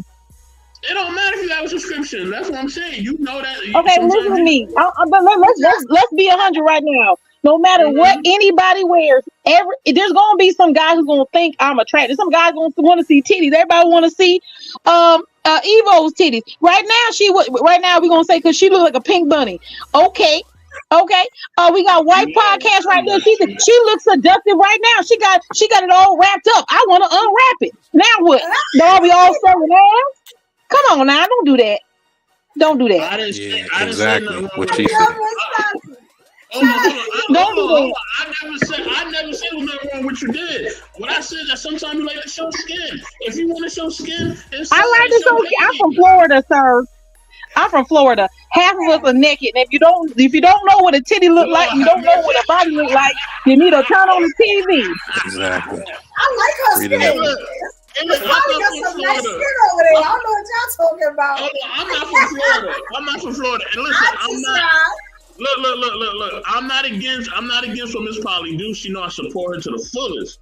You know what I mean? I support her to the fullest. Miss Polly, you know this. You know what I mean? I've always supported you. Still always gonna support you. You family. You know what I mean? But I'm just keeping it real. You know what I'm saying? I don't complain about Miss Polly because I know Miss Polly is doing it for a right cause. You know, she's doing it for the cosplay. She's doing it because she's in character. And I know that Miss Polly has a different lifestyle that she lives that's different from everybody else, and I respect it. You know what I'm saying? So, Miss Polly, you know I respect that, and I respect you. You know what I'm saying? And Miss Polly trying to kill me right now, but it's all good, Miss Polly. I'm gonna call you no, I'm not. But even in the lifestyle, like I'm very modern. Like I'm actually very modern in our lifestyle, and you can even ask Evo in anybody who's in lifestyles, which I'm not a lifestyler. But if you add me into that, I'm like very modest. That's the crazy part. So when people try to call me out, it's funny. Helpful. Yes. Beautiful woman. And always very feminine and pleasant. Like I know you guys like to hear that. You get what I'm saying? Yeah. She is very pleasant. Let me tell you, our conversations have always been incredible. And I definitely respect her. Yes, I definitely respect her. You know what I'm saying? And that's the thing. Miss Polly has always been respectful to me and always been respectful to her. And still, it'll always be that way. You know what I'm saying? But I know she do the cosplay thing, you know what I mean? And when she do the cosplay thing, I'm like, okay, I see Miss Polly. I see her rocking some of the stuff. You know what I mean? I see you rocking your gear. You know what I'm saying? You know what I mean? Gear. You don't. I pull his tray, but at the end of the day, I'm not trying to say. At the end of the day, y'all ain't crying over a little bit of cleavage and a little bit of neck. Okay, y'all like this. Y'all see it. Even as a woman, I can appreciate a good chest. I can appreciate a good behind, a nice hairdo. I appreciate the same things.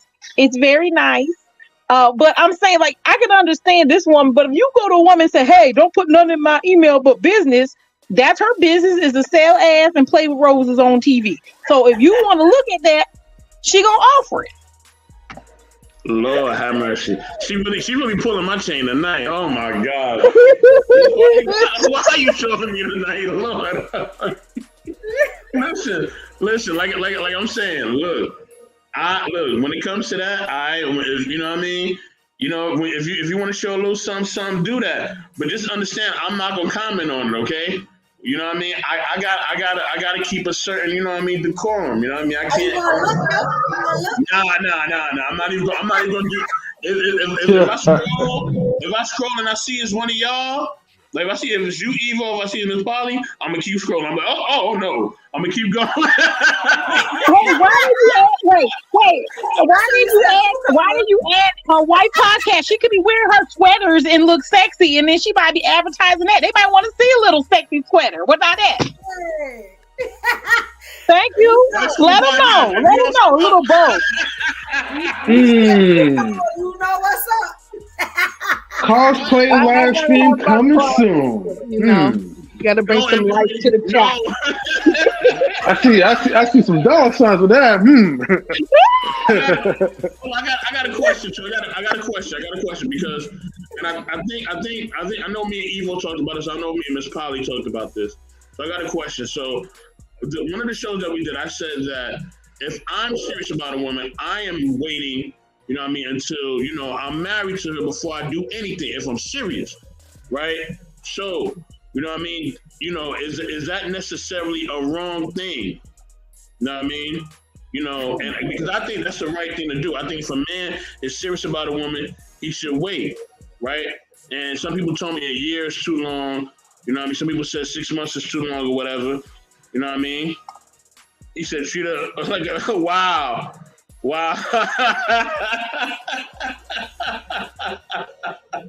You know what, Big Rig? You always start in trouble. I don't treat her IG like OnlyFans. Stop it. With that being said, right? So, am I wrong for expressing that view that, you know what I mean, like if I'm serious about somebody, I should wait. You know what I mean? If I was ever single again, that I would wait. At almost 40 years old, right? I would wait again. What you waiting for? I'm waiting because I want to, in my eyes, I want to keep the marriage bed pure. But that's me. That's me, right? That's my belief, right? I believe in God. I don't want to do nothing before that. I feel like it's gonna mess up the relationship and the pureness of it. And maybe it's a mind thing, right? I always am open to being wrong. I always say that, right? So, you know what I mean? What do y'all think about that? Because I've shared this before. Some people told me that I'm crazy. People told me that I'm making sense. So what do y'all think? It depends. Are you looking for a virgin? You know what, M3, I can't do this with you tonight, all right? I'm saying, we going ladies first, or what you want to do? Good morning, Stan, put on the shirt, please. Hey, this is from Miss Polly. Oh, Lord. I can go first. I can start it off since I got to be quiet. Oh, my gosh, really? Okay. Lord Happy praise birthday. You look at him. We are not on OnlyFans, sir. I do not got money to pay you. Put it on. Listen. Put it on and take some of it off. I got other tattoos here too. Have mercy. All right, guys. Lord. Okay,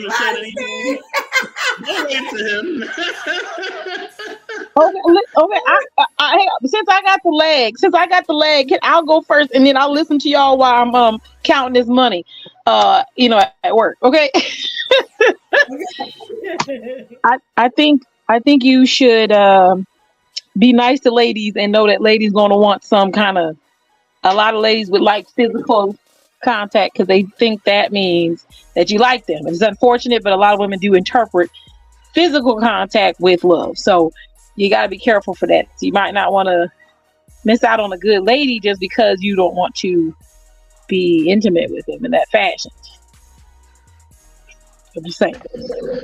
I hear you, family. Damn, that was a good perspective. Shit, it's hard for me to argue against that. But I still want to stick to my belief though. Probably that's a hard one. You got me on that one. That's really hard to fight off, man. But I don't know. Yeah, you watch what happens. You gonna find the right one, and she's gonna be like, "Why don't you touch me? You don't find me attractive." Then you're gonna be like, "Oh, I get hard every time I sit next to you," and she's gonna be like, "So what?" You're like, "Oh, but I can't control myself, so now I can't hang out with you as much because I need to make space." Because I don't want to have that energy in the room, and it's going to cause a problem. But good luck on that. No, Miss Paul, you're overthinking. No, Miss Paul, you're overthinking this though. Look. If you just upfront and you just be straightforward to this woman, you tell her about your boundaries, your celibacy or whatever. Look, and if that's the right one, she's going to respect that. You never know. You might find like the right type of Christian girl, because those are ones that will usually wait before marriage, you know. And either y'all can put each other on that 90-day rule, or you guys wait until you get married, and yeah, and that's it. And then see if the sex is good or trash or not. But either way, I don't think that would really be like the big, factor anyways. Because like I honestly feel like when you really like, okay, cherish someone and you're really respecting that person and you're actually waiting until you get married, it's something, I don't know, man. Y'all probably won't even really get it, but it's something that's so special about it, And I'm not even talking about the physical intimacy. It's like now you're building a mental, a spiritual type of connection, a emotional type of connection in a good way. It's like now you're bonding with that person to be one. You know what I mean? So no matter like whether if you start having sexless marriages, you know what I mean? Or you're going through stuff or whatever, you're always going to be reminded that, look, this is the bond that actually brought us more closer together, or with God or whatever. Depends on like, your belief systems. But I think for those people who go through that route, I would say like, maybe in my opinion, 7 times or 8 times out of 10, like you start to develop more of that intimate friendship within your marriage, within your relationship. And I think that's what is lacking now these days in these type of relationships. Everybody's so rushed, to hit it and quit it or smash and try it before you buy it. But you know what I mean? Like you're missing out the foundation of what's gonna really like bind you guys in together. Mm-hmm. We got somebody come up in the building. Hold on. Before I bring it, hey, look, I gotta bring in my OG, man, because he gonna definitely say a lot of different things. All right, remember, if you're gonna challenge him, make sure that you got your Bible ready. All right, make sure you know what you're talking about. All right, if you don't know what you're talking about, you gotta bring in the OG Rufus True. What's going on, bro? Salute. Rufus True in the building. E, what's up? Long time no see. Hey. I don't. You want to go next? About her E up here talking about his marriage and how spiritual and hey, kumbaya. I was like, boy, that boy sound like the old school Marvin Gaye. So I was like, okay, but I mean, in his anecdotal experience, I can roll with that. You know what I'm saying? But that's not the majority. Just look at the divorce rate. Look at the relationship rate. It is chaos out here. And everybody's leaving everybody for any reason under the sun. Because people are, I hear the spiritual bondness and all that stuff. But here's what you're missing, E. Some people, and I'm gonna have to get on the women on this one, because you guys like me are the weaker vessel. But a lot of women get into the Instagram. They got outside influences. Mm-hmm. Their parents, you can do better, baby.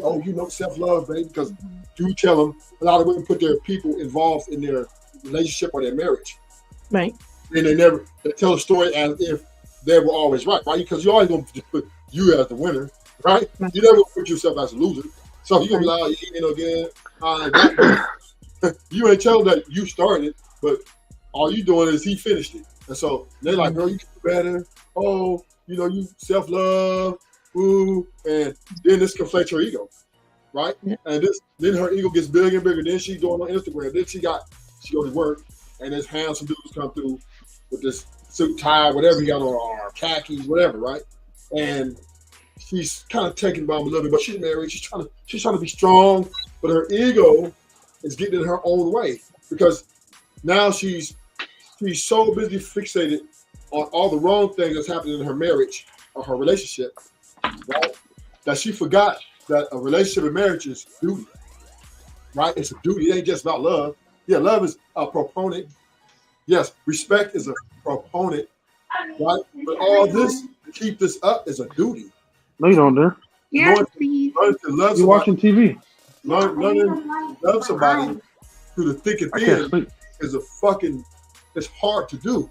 It's hard to do for a long time. You know what I mean?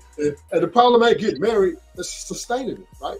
And that sustainability is compromised in this American dream, right? In this Western world, because America promotes self-individualism. And the ideology of that is a strong proponent to break the family up. So everybody's becoming more selfish and less selfless. So therefore, we're speaking to reality and what's happening in 2023, right? And what's happening. A lot of these marriages, relationships, bottom line is temptation is very powerful. Temptation is very powerful. And people are tempted to think that they're better than their partner or they can do better than their partner.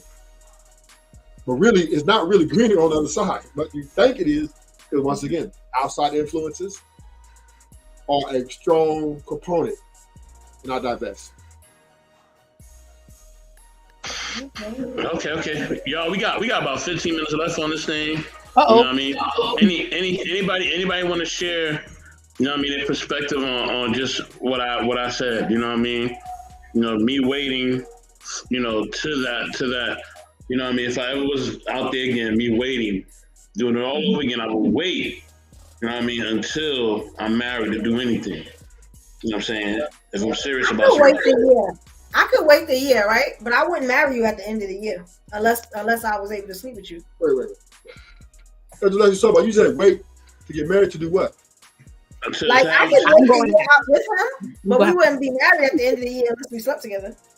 Wait to do what? Wait, hold on. So you have to be with him first before you marry him? Yes. I have to know everything I'm getting into. Everything. She got to make sure his dick game straight. It ain't even that. I need to know if you have one. I need to know if it's the size of a pencil. I need to know this stuff. You know what I'm saying? I need to know, like, you know, what can it stand up? You know what I'm saying? Is it gonna be able to please me? I need to know this. Listen. These women are getting that new car. You skipping a line, Mr. Plus. Hey, they want to go tonight and test drive that new car before they take it off a lot. Come on now. Yes, I think that is smart. You need to know everything about I'm just shaking my head right now. We are not our ancestors. I'm not. No.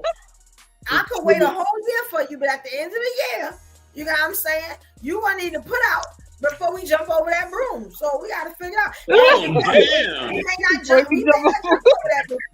We may not get to the broom. You know what I'm saying?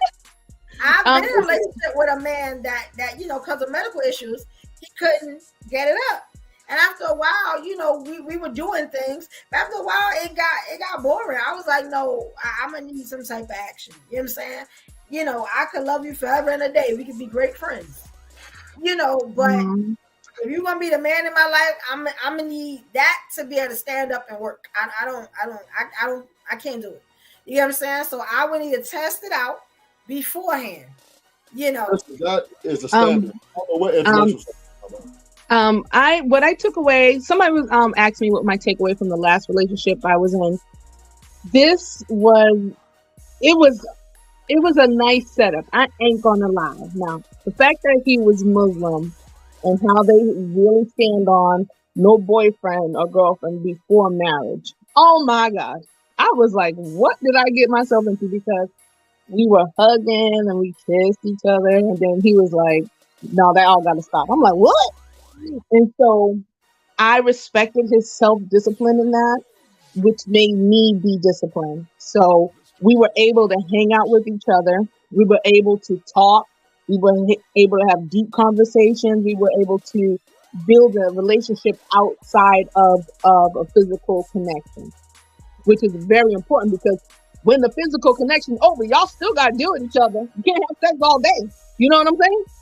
So you have to like that person, regardless of the sex. Because if you had sex and then homeboy thing starts messing up, do you still like him enough, because you got married to him? Like, yeah, I still love him, and he's a good person, he's still a provider. Yes, I might have to work with him and his person, but that is a really a good character builder.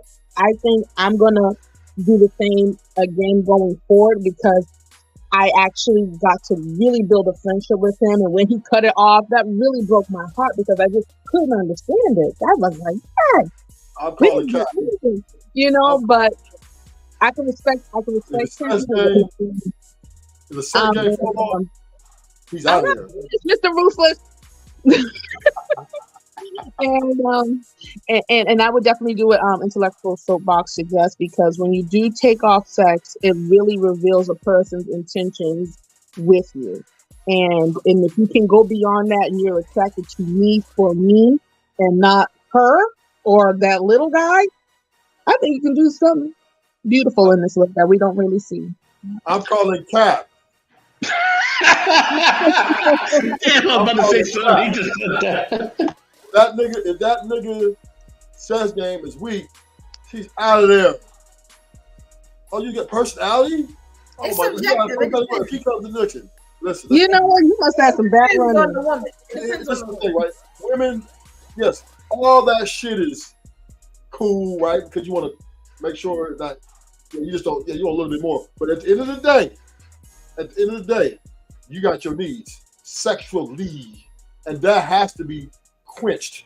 If it ain't quenched, then you're gonna have an itch, and so if he don't itch it, somebody else gonna itch it. So I mean, eventually you'll get to that, but I'm not just gonna be busting a wide for somebody that does have bad intentions, because people be playing games out here. So let me see what you about, Negro, before I try to add another body to my list, or even if I want to be with you for the rest of my life. no matter how you look at it, it's a gamble, right? Love is a gamble. Yeah, love is gamble. Okay, but first we got to see who you are. The mask could be up, the representatives can be up all day long, because Negroes do it all day until they get what they want, and then they act. Women and men.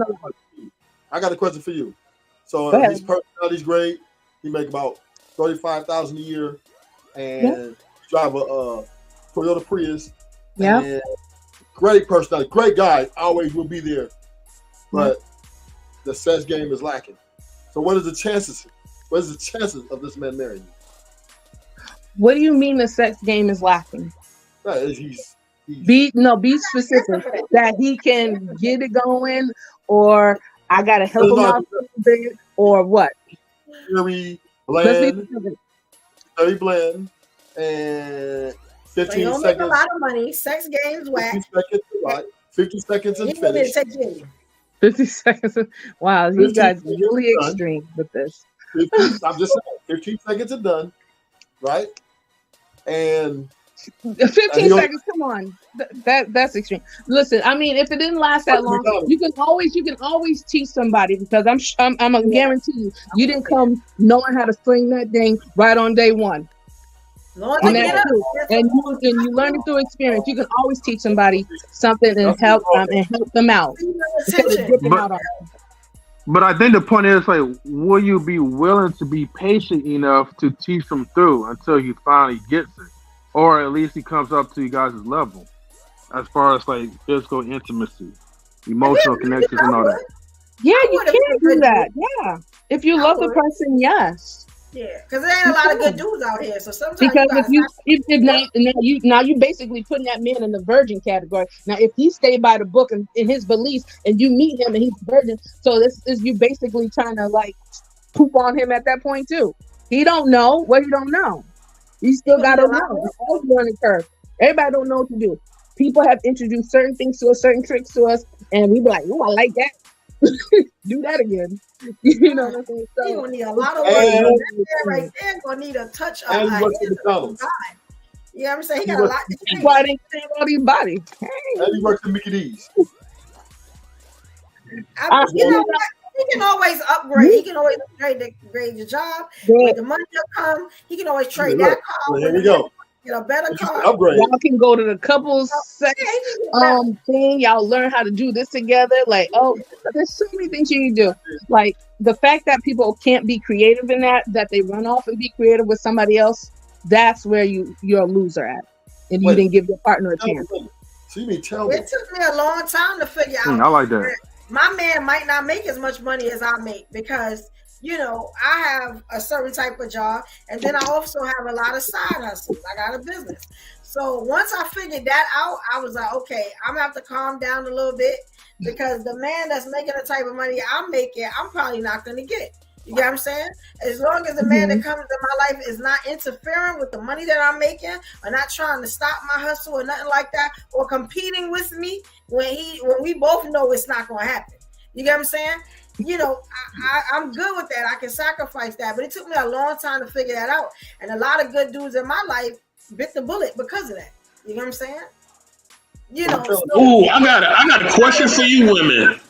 Oh, go ahead, Evolution. I'm sorry. My bad, family. I'm sorry. Right. Yeah, I'm sorry. No, finish your point. I'm so sorry. My bad.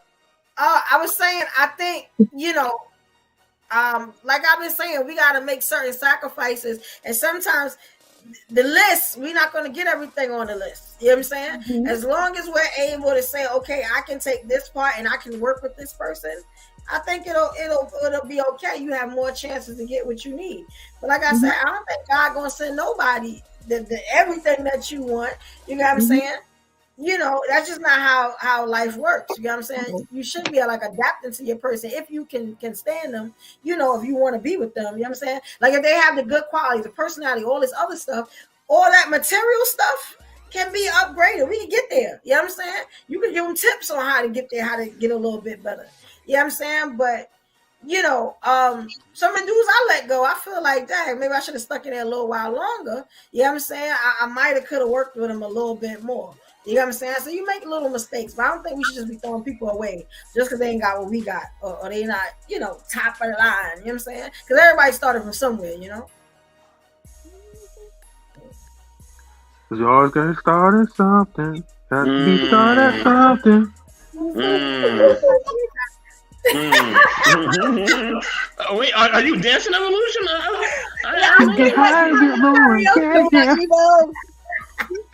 You got to remember, Evil do the DJ thing too. You know what I'm saying? Oh, White School Podcast breaking it down. I'm a little white, so I'm not.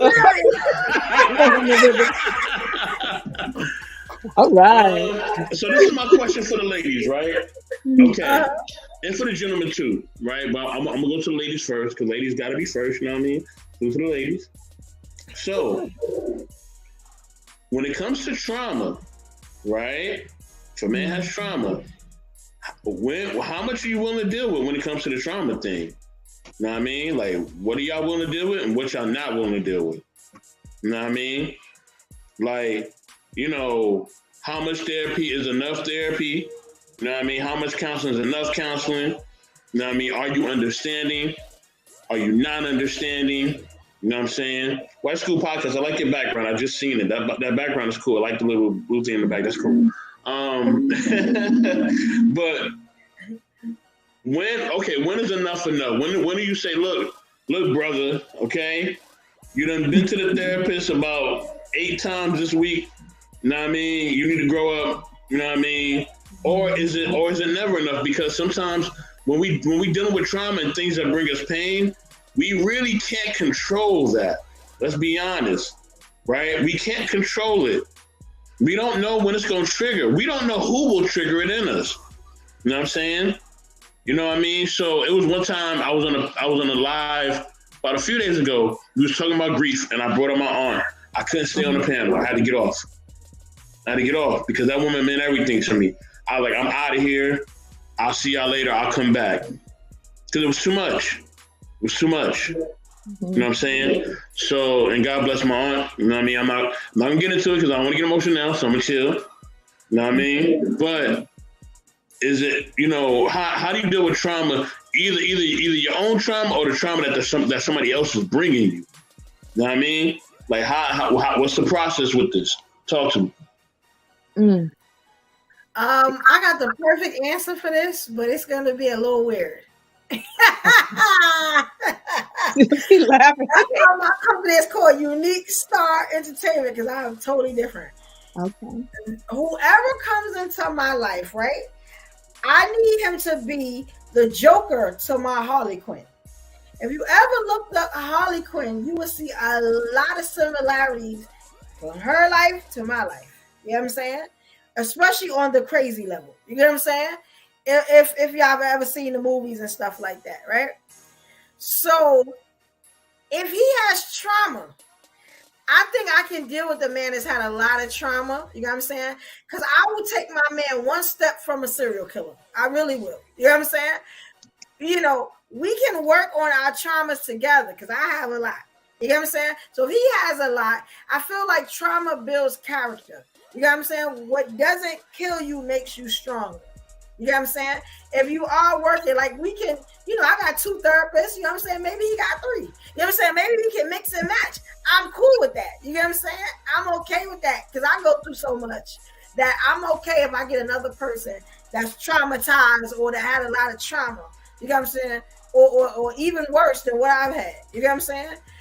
So I'm okay with trauma. What I'm not okay with is, you know, a person trying to victimize me because of what you went through. You know what I'm saying? If I'm working on mine, I'm going to need you to work on yours. You get what I'm saying? You know, I don't know if y'all understand what I'm saying with that. You know, your last relationship, you know what I'm saying? You used to punch her in the face every time she didn't know, you know what I'm saying, what color Kool-Aid, you know what I'm saying, you wanted it for that night. Like, yeah, that's not going to happen over here. That'll be your last meal. Like, you get what I'm saying? If you're not working on it, then you want to sit in your trauma. You get what I'm saying? Like that, I can't tolerate. But if you have trauma, I'm okay with that. You know, when I get in a relationship, I try to figure out if you love your mama, how you feel about your daddy, if you got along with your siblings, who crazy in the family, I need to know. You get what I'm saying? Are your kids all right? Did you wear a helmet to school? You get what I'm saying? Did your teacher? I need to know something. I can't hold it. I'm sorry.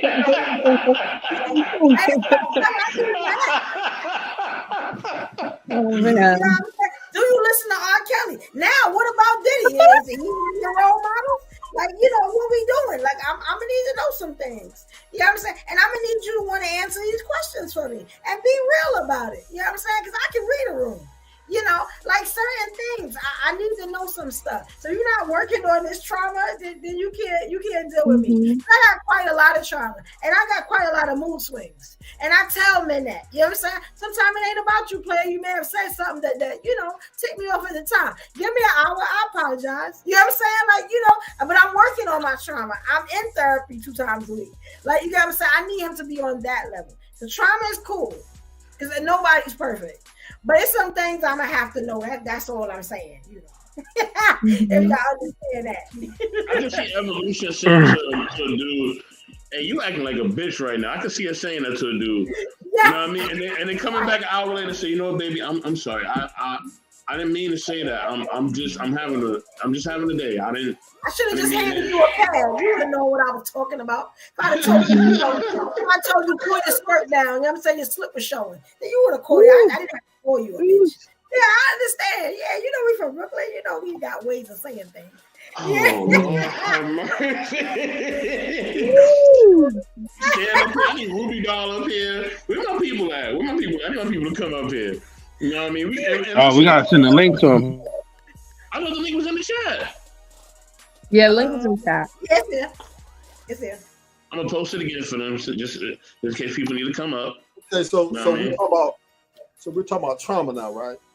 Yeah, but hold on, Rufus. I'm gonna go to White School Podcast. Then I'm gonna have the brothers answer after that. My ex-husband, like, I think that was probably the most recent like thing I can say. Like, he had a lot of trauma in his like youth, and I sat and listened, and I'm like, wow, this is pretty effed up. So me in my niceness, I was like, you know, empathize with him. So I kind of felt like a little bad, you know, for him and things, and sad for him. And but I didn't know that, okay, maybe in my head, like, that I should ask certain questions. or that I should vet and go around the family more. I just took a person at their word, that they're nice, and I just really did not know how to date at all. And I just went off and got married, right? So when I did join myself to these attributes, I know my family, like, I'm not saying that I'm perfect or nothing, but I grew up in a, pretty stable home, two-parent family, and church, pretty much under a rock all my life. And then to deal with a person that lies and narcissistic parents, druggy parents, and a whole different world. And so I was brought into it. So those traumas started to become my traumas too. What? And so I'm like, this is crazy. So at that point, I couldn't get out of it. I had made my choice, right? So I'm dealing with it. I'm like, this is overwhelming. I'm not used to this, but I'm trying to be there. And it's very overwhelming. So that's why I suggest like how Eva was saying, ask those questions. Go around the family. Ask the relationship with your mom, the relationship you have with your dad. And just really count the cost of attaching yourself to certain people that haven't done the work at all. They're just living and going about life, thinking that they're all good because they're probably too prideful or embarrassed to tell people these issues, and it just spilled over into the relationship he has with his children, not being there, being inconsistent. So now my children are growing up in a traumatic situation. So you not doing your due diligence sometimes can cause those things to bleed into your relationship, your children's experience in relationships, which will then shape and form their experience with relationships, because everything goes back to childhood. So do your due diligence. Try to make sure that person has done some work, is doing the work, or submitted to God in some way, something more bigger than himself, that he's willing to get help or she's willing to get help. You probably be on a better path that way, but definitely proceed with caution. Wow, that was White School Podcast. The thing I get from just everything you shared is just how supportive, what I'm saying, you're willing to be, and that you were in that situation. That's huge. You know what I'm saying? And what I get from both of you ladies is that you're willing to work with a man. Now, Evolution, you got something else going on, right? It's kind of dangerous, but even in your danger, right? I do see that. Remember, she's kind of joking a little bit, y'all. Please understand. I love it. Y'all really want nothing like that, really. Okay, she kind of messing with y'all. She wanted a little bit, but not like that. She really wanted, she really wanted to hold hands and have the soft music playing and be chill and have a good time and have a good conversation. That's what she wants. Some good food. That's what she wants. But sometimes she get her little bag and she like, I want a little, and I'm like, Evolution, no, don't do it. But I like that. No, that's not good for your family. Don't do it now. You know what I'm saying? But yeah, so I definitely understand. But we have another lady on the panel. I'm gonna let her go first, and I'm gonna get to all those brothers down here. We definitely gonna share our thoughts. Ruby Doll. Ruby Doll. What's up, y'all? What's up, What's up, Ruby? So what's going on? You're looking really glorified. Like the light is really prominent where you at. You know what I'm saying? What are you talking? What do you mean? Good lighting. Good lighting. Yeah, your lights are very bright and nice. I'm next to the tree too, so that's why too. motherfuckers feel like married and shit. You know what I'm saying? But no, this is actually a great question, and I'm glad that we're talking about it because I'm in a situation right now where I actually refuse to get in a relationship with anybody because I have some shit that I have to sort out. Now, it doesn't mean that I don't believe in helping a partner through difficult, or because we all have trauma. We all have some kind of shit, you know what I'm saying? And it doesn't mean that I'm not willing to see somebody through on a mental health thing. But at the same time, I think that it's such a luxury for me to be in this critical state of myself. I'm very critical of myself right now. Not on some like I ain't shining type shit. It's more like a inward. Like I feel like I haven't healed from my last relationship yet. And I think that sometimes we have to kind of like, and I don't really care to trauma bond anymore because I've done too much of that, where it's like, okay, Rue, you're 40 years old now. Okay. You're 40 years old. You got 3 kids and you got some shit to handle up here. And so I think that like I said, it's a luxury. Not everybody is in a position where they can stop and reflect on their actions and kind of navigate. They might be in a relationship where they have to be very reactive. But I think for on a personal note, I don't want to put that on somebody I love right now. Like when the next partner that I have is gonna just have my complete vulnerability. And I think that I'm going to be the most faithful that I ever been. You know what I'm saying? Like, I really do. And I love that for myself. I just know I'm not there right now. Let me say this about my sister Ruby Doll, right? Ruby Doll, you are more incredible than you think that you are. You know what I'm saying? Don't start. Don't start though. Don't start now. I appreciate it. All right, don't start though. All right? You know what I'm saying?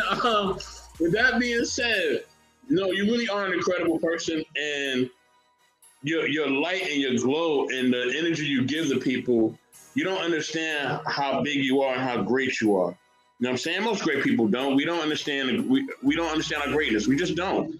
You know what I'm saying? And it takes us time to gather it. But you are in the perfect season. I know a lot of times we look at our 20s and our 30s and be like, damn, like, what happened? Like, I just remember that yesterday. Like, what the hell happened with all this time? I'm looking at that right now. I'm about to be 40 next year, so I feel you. Like, I'm like, man, what the hell happened? But everything happened for a reason, right? And that reason is for you to be in the position you are now. You got so much to give, and you got so much life that you still have ahead of you. You know what I'm saying? Don't waste it looking back and regret. You know what I'm saying? Like right now, you in a perfect position, perfect spot to be you, to give to others, and just to grow and to really put your best foot forward. And don't be afraid. Don't be afraid. Be fearless. Be you, and the right things and right people will come to you in the right time. You know what I'm saying? You know what I mean? Our 20s and 30s are testing. In Jesus' name. In Jesus' name. That's right, right? And here's the thing about most great people, right? Most great people don't really get success until like they're in their 40s or older. Just do your research, right? This whole new phenomenon of people getting rich in their 20s and all that, that's because of the internet. That's not the norm. The norm is that people have to wait till they're older to get fame and fortune. You know what I'm saying? You can look at the Terrys, you can look at the Oprahs, you can look at the Steve Harveys. Steve Harvey didn't have his first car till he was 40. He said a story about that. And we know Steve Harvey got plenty of bread right now. More bread than a little bit. But it takes time. It's a process. You know what I mean? So don't let this new age fool you that you got to have it all together or you got to have this, that, and the third. You don't. You know what I mean? It's a process. Enjoy the process. Enjoy the ride. You know what I mean? And you are in the perfect season to be great.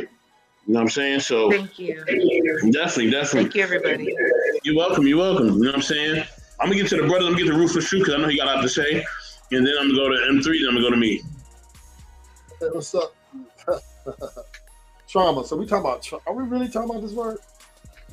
Yeah, like what trauma you want to put up with it? What trauma you like, I'm not dealing with it? I mean, like, oh my gosh, man. This, I think mostly common, just my life, word trauma is greatly used by two people, medical and women, right? So I don't really hear guys talk about, oh, I'm traumatized. I never really hear men talk about that. But the doctors, yeah. And women, I believe they use it as one is an SOS and as like, oh, help me, like to, I guess to resolve themselves of the the hurt and pain they cause. And then also as a kind of the trauma is also used as it's a victim mindset mentality used to try to justify themselves. No matter what the situation is, they will always be, better than the other person. So, I mean, I'm trying to figure out how to put this because I just feel like trauma is overused, right? I feel like the word is overvalued. Bottom line is, we are flawed as individuals, right? And when we go into these relationships or marriages, we are faced with these flaws that appear, right? And all of us can't deal with another person's flaws like we thought we could, right? Because they were good looking or because they had a great personality. The sex is great, as we talked about earlier. But once the flaws came out, the thing that you didn't like on each individual, like, oh, well, maybe he had sex with all the other, maybe he had a side piece, or maybe you guys argue too much, maybe you overtalk too much, maybe you was combative, or maybe, right, whatever it is, right, the relationship went really bad. And the hurtful, painful part about it is sometimes these are the most important relationships. These are that mean the most to us. A lot of times these are the most significant ones, and you want to work really bad. You really want to see them through. But it just, you guys can't seem to hold this shit together. Like, it's either small little arguments, little fight arguments, like about dumb shit, right? You just can't seem to come together, or it's big stuff, or we can't, finances. It's just a bunch of stuff that really is solvable, but for some reason we can't get it right. So trauma, there's some cases, where if you was a part of a sex trade or something, you know what I mean, and you was kidnapped and they told you sex, okay, I'll give you that. Or if you was like when you were little, you was trapped in some barn and somebody was just out, yeah. But now when we talk about you in a relationship with somebody where you love them and they love you, right? It just shit went bad, and both of y'all played a part, right? Who part was worse? Who part wasn't worse? That's to be seen, right? Because we all know there's his story, her story, and the truth. So therefore, the word trauma, I think we need to throw that out. Maybe we should use a different word, as in failure, right? We have failed as people at our duties of being good husbands, good wives, or good girlfriend, good boyfriend, right? Those are the more realistic views when we're talking about relationship. Because if your man is putting his hands on you or doing anything that's extreme, right, then of course you got 911, right? Y'all love it. That's your favorite. That's your homeboy. That's the big homie, right? 911, right? They come and regulate shit for you. Bam, to get your ass in the car. You know what I'm saying? Boom, now everything's your way. So there's no need for you to have to sit through a relationship where there's hitting or anything, right? Because you have a way out, right? You got the 911. So that I ain't gonna sit here. So if things are happening like that and you're not dialing 911, you're telling me that, okay, maybe you was a part of it. Maybe you both of you had, maybe you triggered him, or women hit men too. He triggered you, right? We both are guilty of doing stuff to the truth. That goes a little bit too far. So I believe trauma is just a bit much, right? If a woman tells me, oh, I have trauma in my relationship, I think she's fucking crazy, right? 'Cause I'm thinking, okay, this woman really is not accepting her part in her relationship. She don't her things she did wrong. She really thinks that her wrongs were right? And this is a problem. This is problematic. I know the way he's gonna hear me, but that's what I'm seeing, and I'm letting it go. I'm kind of with Rufus Truth a little bit. I know what he's saying too, because people that come with trauma, which we all have been in some sort of form of a traumatic situation. But if you carry that into your relationship, roll over minutes, it's like you're kind of negating the accountability factor of it. Like, what did you do within the relationship that contribute into being ending in a traumatic type of way, if you know what I mean? And then the other thing I wanted to address, right, is pretty much the danger when two people with their loaded trauma that's unresolved come together as trauma bonding. Eventually, that itself is going to be a disaster. Because if you think about it, what if one of you guys heals from your traumatic experience and you're not able to lift the other person up? Or what if the other person decides that he or she wants to still stay in a traumatic type of state? And most likely, you know, it could end up in a crabs in a barrel type of relationship where it's like, okay, if you're not going up together, someone has to pretty much climb right back down. And I think that's where it becomes dangerous when we get caught up in trauma bonding as opposed to, you know, dealing with our traumas before jumping into the relationship. So I'll end off like that. And I'm just add to that. I was going to add to that, please. And trauma bonding. See, that's the thing, right? When two people get together, when they get to another person, this is like they get better as a person, right? You know what I'm saying? So this other person, when they leave their relationship, they don't get better as a person. So all y'all doing is taking the bad parts about you and wanting them to be with somebody else, and then y'all bad together, right? Y'all argue together. It's like the same shit, right? You just and when you say, "Oh, I want to leave my man because he's this, that," then when you give it another man or another woman, then you see like, damn, right? Well, I'm fucked up. I'm really messed up. And bottom line is, you guys people need to work out their situations because it's never greener on the other side. Hey, I just have one thing to share real quick. I'm sorry, guys. What do you guys, would you judge somebody if they wanted to be slapped like ferociously? And your standard was that you don't slap women? How would that dynamic challenge you as a man?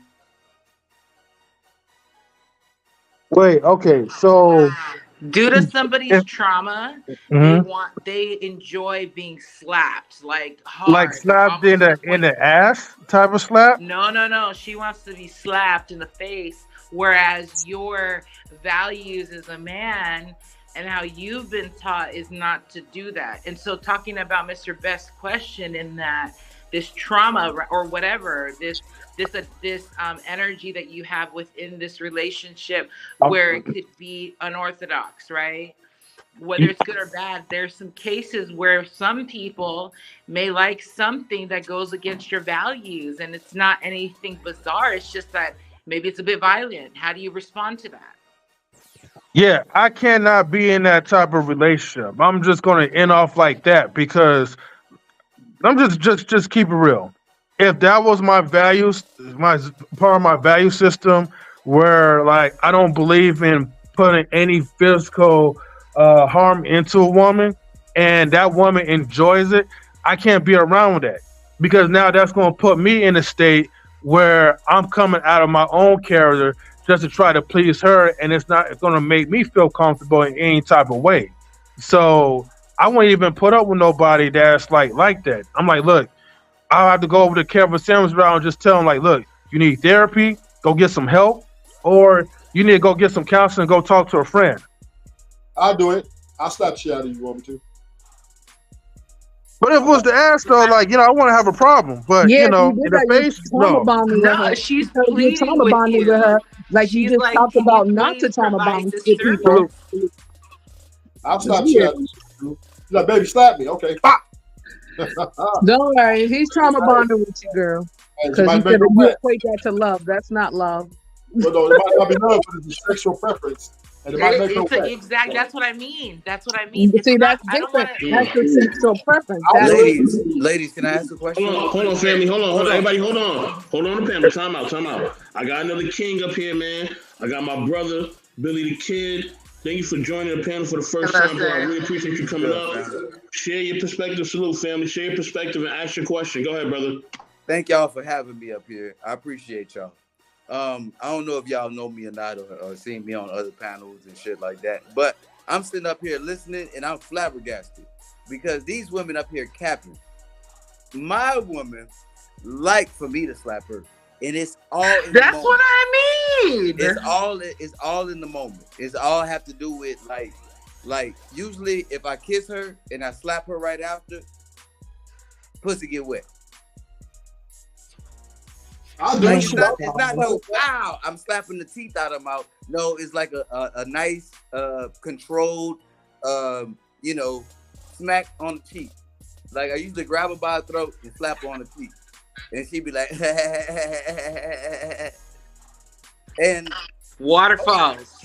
Some people get crazy with it. some people do get crazy with it. Some people have been through trauma. Some people have been through things where they've been, you know, hands been put on them and this, that, and the other. But for the most part, most women, if you the man that you know you claim to be, they gonna fall in the line. Yeah, but the way how Ruby imposed the question, Thank you. she's basically saying that if you're not even that type of dude, Yeah, Yeah, I mean that. I mean, if you're not that type of dude, don't. that's do that. what she said. So don't say that we're capping when she No, but hold on, formulated the hold on, hold question in a on. But different a way. dude can, but hold on, a dude can also evolve. Oh, now he can Don't put evolve. me in a box. Don't put me in a box where when we first got together, I can't change into something better. You get what I'm saying? Like where we started at may not be in the place where we at 6 a year, you know, from that place. So I didn't start off doing that shit to you, but if we could end up in a place where you are naturally submissive and you might want that. But Boom. Ruby, you said that you got hit from trauma. You didn't say that you like being smacked. No. You I'm said using a that- hypothetical. In fact, I like to and be you the said one from to. trauma, right? No, but you're right. I did mention That's thank you. trauma. So she I'm saying formulated that it if based on a someone. trauma-based experience, not that a sexual preference that she liked. She's saying that maybe my own whatever happened as a child, that trauma experience, like okay, now as an adult, I equate that to love. I equate that to that Well, traumatic she Right, experience. broken. At that point, that woman is broken. So that's what she's No, I was saying. making it sexual. I was meaning without specifically You might as saying. well Okay. go ahead and put her on the blade because she broken. and that's the way how I took it, right? I didn't take it like something Yeah, that was sexual or something that was romantic. yeah. I just looked at that type of scenario. It's like, oh, okay, so that chick is a lunatic then, right? And I I should have can't been be with more that type of. specific. Yeah, but okay, but if you wanted to something that was like sexual or whatever, and it Yeah, wasn't like that's trauma different. based, I wouldn't mind like throwing people against the wall and all that stuff. Like that's Nah, not a that's a little too problem. much. Now you doing too much. Now you talking about fixing sheetrock. Look, You talking if she about want me to fixing give her the sheetrock rock now? bomb, I'll give her the rock bomb though. No, yeah, hey, sheetrock, you gotta get a The people's specialist. You elbow, gotta I'll get a do all specialist in your house to fix that sheetrock. the. And then your insulation gonna be falling out your walls. You out of there. You out of there. Don't be doing all that. You ain't gotta do that. Hey, some people want a WWE style, man. So you know, No. I'll give her The the fix. insulation No, stays in the just the wall. whole slap. How we get here from a slap? Hey, thanks Ruby for that. This bitch done turned into mankind. She won't be Undertaker. She come from underneath the bed with a broomstick. But nah, on some real shit though, there's a light physical, I don't want to say an abusive nature between man and woman, but I mean, because it's not that. But if we animals, and it's human nature for like when you see like baby wolves fighting and stuff like that, or baby puppies biting on each other and this, that, and other. There's a playful aspect to it. And in your relationship, you should have some of that to keep it fresh. Like that part. When it comes to like the wrestling, the foreplay, like just being like, you as a man putting your physical dominance on your woman should turn her on. That's all I'm saying. And that should be a normal thing in your relationship.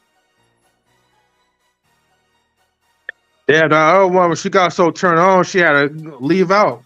I know. Hopefully she'll be back. I know that thing be tripping. Nah, she not like that. She not like can't let it that. drip on cam. She not like that. She not like that at all, yo. She not like that at all. White School Podcast is very modest. Here she is. She's back. Oh, there she goes. She back. Hey, that went like Ghetto Wi-Fi. Right? Ghetto Wi-Fi.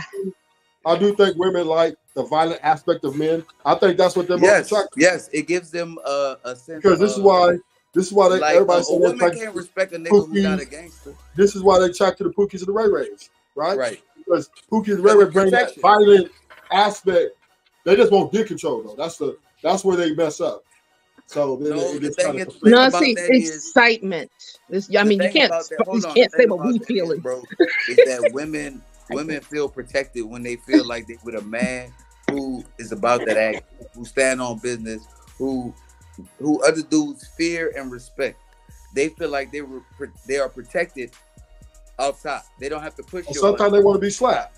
Right, but sometimes if you don't always show them that, Sometimes they it want to takes be the beat. slap. That's where the slap comes in there. Sometimes they want you to beat their ass, then dig them down, and they're good. But now That's what I'm talking That's about. where communication is I really key. know So nobody's gonna beat me up. I know it got Well, kind y'all of know what silly, you did. but I'm really serious because, okay, for example, some people pay a premium price to not have to make any decisions in the moment. Don't tell me how to spend my $40. What? I said, don't tell me how to spend my $40. Right. No, seriously. And that's the thing. It's not to condemn that at all. What I mean by that, Somebody's child thought that was hilarious. sorry, I know this is the motherhood sex marijuana in the building. So it's just like, I really had to analyze this. And then as somebody who really respects the BDSM community, I found it very cathartic for me to like express that those channels, being somebody who has experienced abuse. So it's like, no, I don't want somebody to just come in and beat it on me. That's a problem. But in a very trusting environment with a man, particularly because I'm let's say in this situation that I want to express dominance over me in this situation, I want to feel that safe to do that. So it's a healthy way to tap into maybe something that was traumatic and ugly and making an orgasm out of it. Look, check this out. I understand what you're saying. But you can't have dick I control. understand what you're saying, but I think it's bullshit because one of my homegirls, we had a conversation not that long ago, and I was telling her about Everybody pause for a second, pause, okay? We gotta pause for 1 second. I'm gonna continue this now. We gotta say good night to Evolution, okay? She's going to bed. I'm gonna let y'all continue. I got an early morning, y'all. Hold on, y'all. I was gonna Go ahead, girl. Have a good night. I was gonna close this out, but I see that y'all up here. Y'all really want to talk, and she's gonna allow y'all to continue to talk. Okay. So, Evolution, I'm gonna give you the floor. I'm gonna let you say your pleasantries, and then I'm gonna let them continue. Okay. I just want to thank everybody for coming every week, every Wednesday at 8 o'clock. Y'all are here with us. Y'all are talking. I love all the kings and queens. Thank you for the support. And if you are not busy, before you leave YouTube, please, this has been 6 shows. Can somebody please go over to UXP Evolution Era and just subscribe to my page? I would really appreciate it. Kings and queens, I love y'all. I need the support. I appreciate it. I'm new back to YouTube, and I want to start doing this also on my channel. And thank y'all for just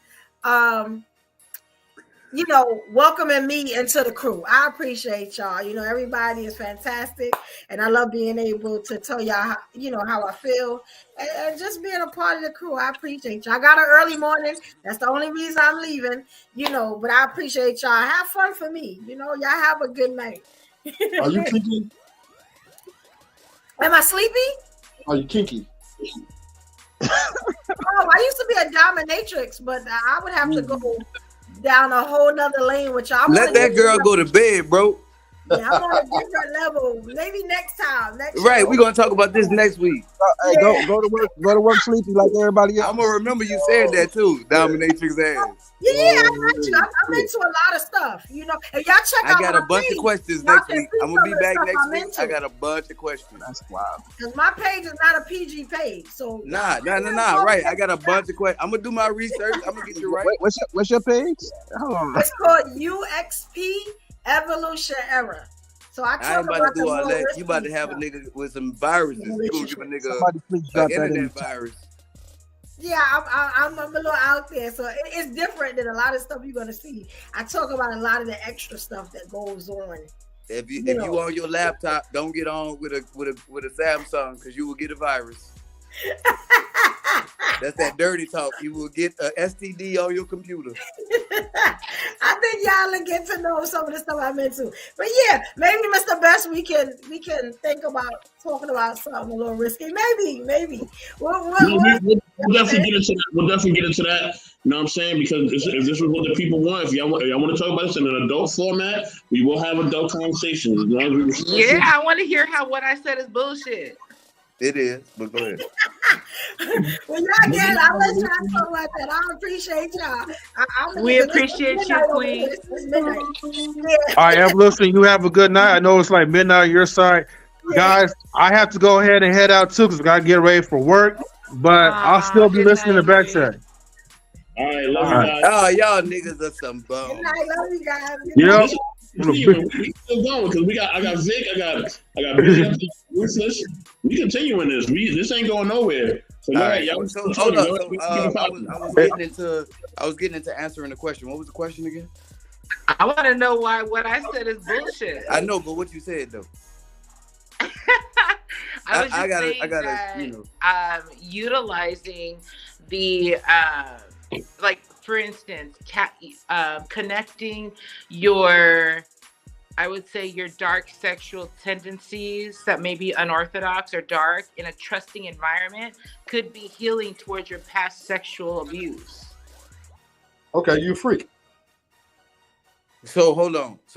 Like, so you saying that you embracing your freak might dissolve you from your past molestations or something like that? No, it makes her wet. She's saying is she might in a safe environment. She wants you to. I know. I'm just trying to get an understanding. And then she gonna get wet. Nigga, how hard is that? Nigga?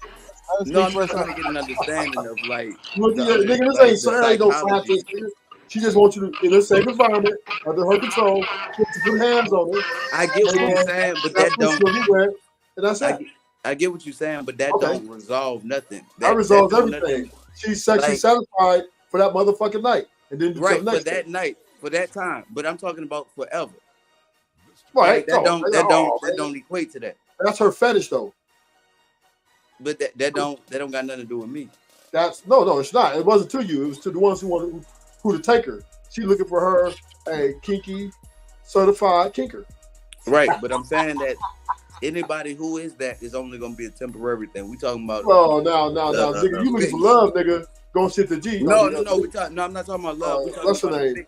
We talking about. But isn't it like a form of projecting your trauma onto somebody else to fulfill what's wrong in you?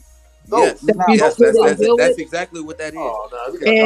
And that's kind of unfair to the person. Because I've been in a relationship with somebody where they put it on me to make sure that everything about them, that basically that this woman never gets sad. That it's your job to keep me happy. Yeah, that's not fair. That's impossible. I can't do that. I can't make, whenever you feeling sad, whatever traumas that you done been through, past, this, that, and the other, it's not my job to fix that. It's your job to fix that. It's my job to do what I have to do right by you. It's not my job to fix you or make you happy. I'm just here to do what I have to do and right by you. Yeah, because if she doesn't get what she wants, what then? You know what I'm saying? If the person doesn't get what they want in that moment, that's going to cause more problems. Like, you're not satisfying me, or you know what I'm saying? Then you got to deal with that. Well, anytime anybody says something like that, just know that's a key word to breaking it. You're not satisfying me. I'm not satisfied in some kind of way. That's your cue to leave as the other person. Because it's not your job. Like, whatever you've been doing, if you know that you ain't been fucking her right, or you ain't been fucking him like you should be, you know that in your mind.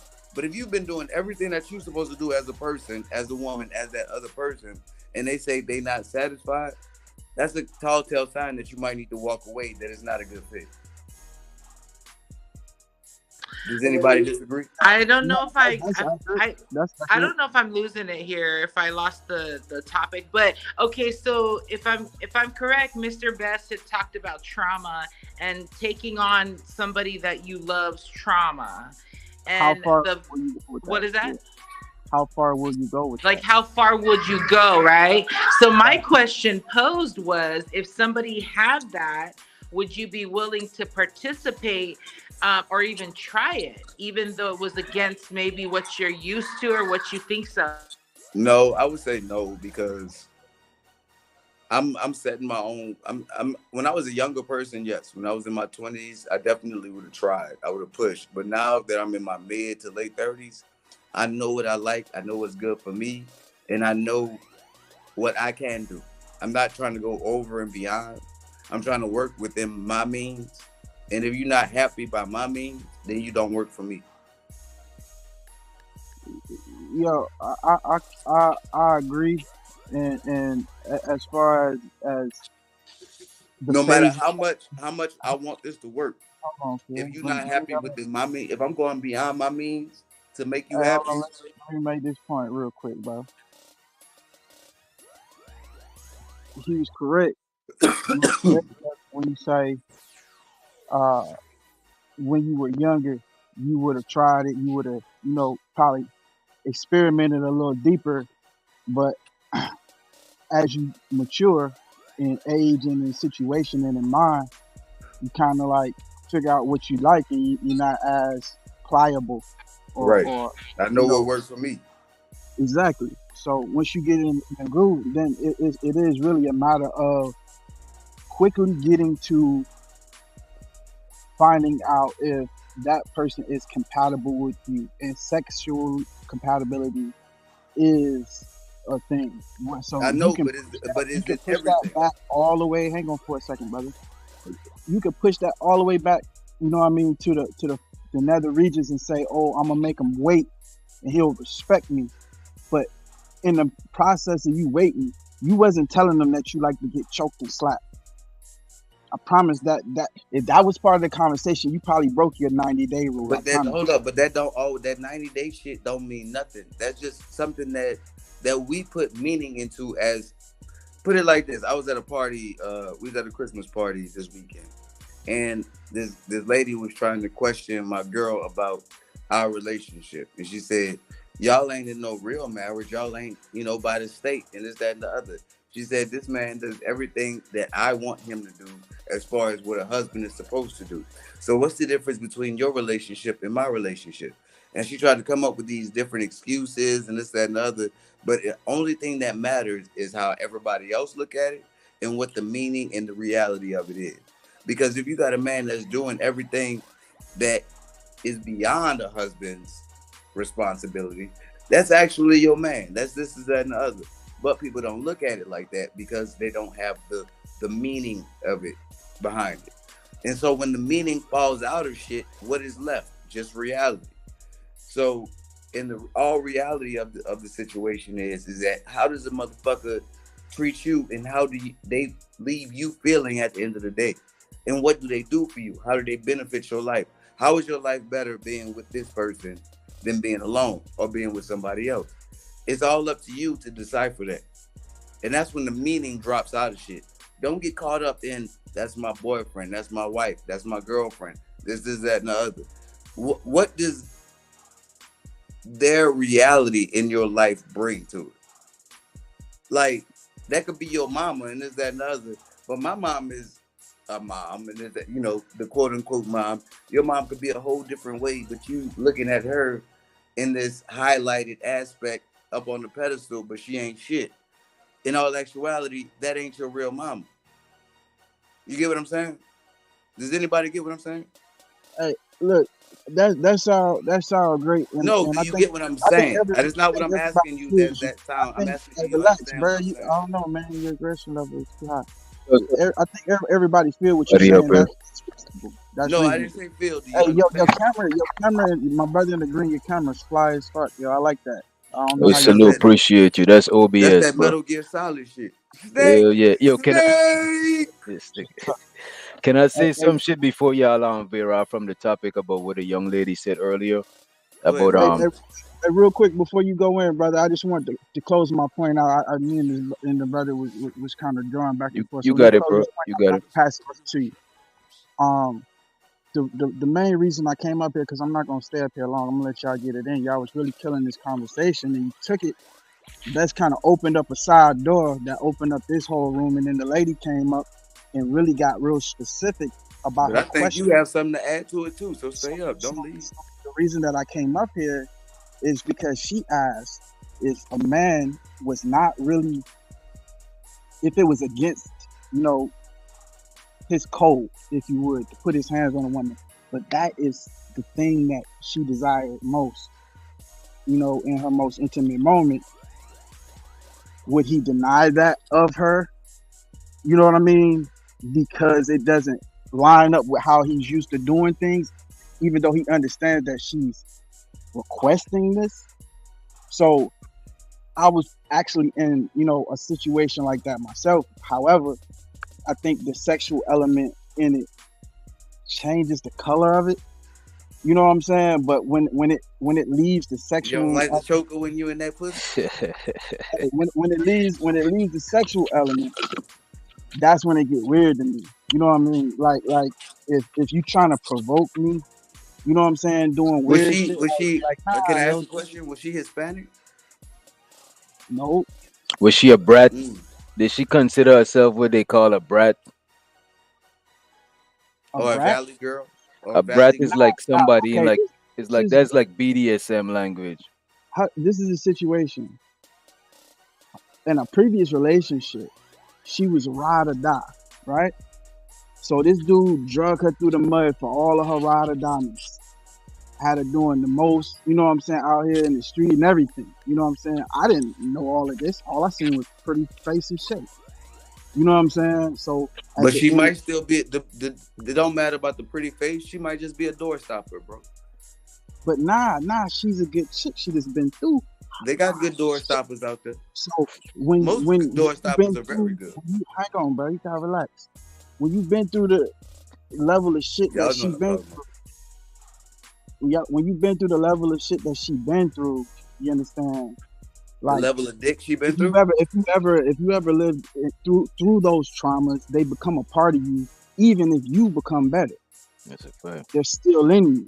You understand what I'm saying? If you was a street dude and you clean your life up, that it still be in you. You understand what I'm saying? So at the end of the day, you gotta realize that you gotta size up where your line is. You know what I mean? But you're supposed to be able to. What she said, would you be willing to try? You understand what I'm saying? So I stretch myself to a large degree. Pause. I'm Pause. saying You gotta say pause after that, that's bro. only when I'm talking to you, brother. You know what I'm saying? I Hold on, stretch one myself. mic, y'all. One mic. You know what I mean? This is my man Vic here, part of the network. One mic. Let the man finish, and then I'm going on to the DJ Wish Doctor. Go ahead, Vic. Nobody interrupt. Thank you. Yeah. I basically moved outside of my, my comfort zone to try to accommodate, to meet her in the middle where I felt, you know what I'm saying, like I could hold up my code and still try to appease some of the things. But I realized that we were both shortchanging ourselves. Mm. You see what I'm saying? We was too far apart in what we needed. You know what I'm saying? So it's nothing wrong with her because that's a part of her. Like my chick now is really soft. You know what I'm saying? I'm normally used to hood chicks. You know what I'm saying? With that energy, I like that rah rah sometimes. You know what I'm saying? Mm. But I had to adjust myself to meet her in her softness, and she's sensitive, and I can't talk to her. I can't give it a rough. She don't want it like that. She don't want that. You know what I'm saying? So it's how far are you willing to move beyond your comfort zone, and does it still allow you to be yourself while doing it? Because a person will resent you eventually for making something else. Hey, I'm That's a passing great you, brother. question, my I was so brother. long That's a winded. great question, and I'm gonna say yes, and I'm gonna say all the way. I'm gonna say yes. You allow that woman to change you, and you're gonna have to get all the way out your comfort zone. Like how you just did, how I explained to you earlier. When I was in my 20s, there were certain things that I went for, that I used to go for, like you just said, the hood chicks, the no good chicks. I had to realize that although that's what I liked, that wasn't my lane. That wasn't what was good for me. what was actually good for me was a softer woman, a woman who was more understanding, who was more less out of the streets, who wasn't so more India Irie and less Trina. You know what I'm saying? Like that's what I had to realize what was my style. But in the beginning, I didn't want that. I thought I had a specific type that I wanted, and life showed me terribly that I was wrong. What you was just saying just now, bro? Like I had a similar. As a matter of fact, my last relationship was similar to that shit. You know what I'm saying? Like my ex, I didn't know this about her from before, but I could tell that she was into some, like, she had some abusive shit going on, because like the stuff she would want to do, like sexually, is like, like the BDSM stuff. You know what I'm saying? Like, and I'd mess with it before. You know what I'm saying? But not like in a relationship. You know what I'm saying? To see how the other person is. And I think like a lot of women who fuck with the BDSM, they had like traumatic past and shit. And BDSM is like a way to revisit your past and gain like pleasure from the situation instead of pain. You ever seen anybody ever seen the butterfly effect? Yeah.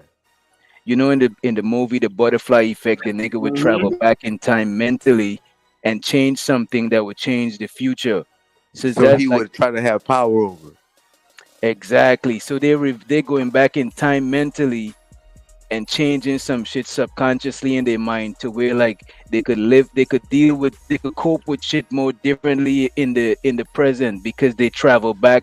It's kind of like shadow. That's It's kind deep, of like bro. That's something deep they call because look, shadow work. because when they did that in the movie, they fucked up the present. Sometimes it could fuck you up. It could fuck you up And so sometimes. that's You know what what I'm I'm saying? saying. Like You're a lot young of and women who you talking desensitized about and doing shit. that type of shit, that they Mm. fucking up their own reality in the present, trying to fix some shit in the past. Oh, a lot of them do. To me, is a way. To me, like let's say a professional, like a therapist, could help you with that shit. Help you revisit your This past. nigga said therapist, my boy.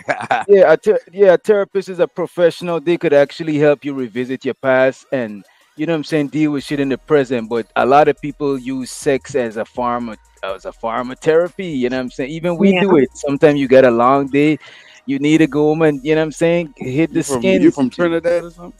Not far from Trinidad, from GT, from Guyana, Georgetown. Oh, my boy, my guy and these people. Hey, so look, the point you just made though, brother, that's a real good point. That you said the butterfly effect. Yep. There's a That was a lot of real deep answer. That was it, good. say for instance, right? A good girl who got a thing for bad boys, right? Now she get with the wrong bad boy, right? He give her a hard time, a little harder than she like it, and make a rough go of it. So they part ways. But she don't not want a good guy. A bad guy. She just want a different bad guy. You understand what I'm saying? Or rough guy, should I say? And I think that's what attributes like trying to recreate that scene, the butterfly effect, is trying to say, I want to take this dude because he's closer to what I want. He's a safer version of that. Now let's see if I can turn him up a little bit. Cause I didn't know I liked that, but now I know I like when niggas choke me out. You know what I'm saying? Now I know I like because I'm been put in this situation that I didn't realize until he introduced me. That's where the word turn out come from. Mm. You know what I'm saying? Open the motherfucker up to some shit that they didn't know about. And once you open that door, it's hard for people to go backwards.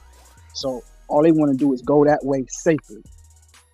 Yeah, but the thing is, you can't forget the element that even though that door is open, a woman is associating that with love.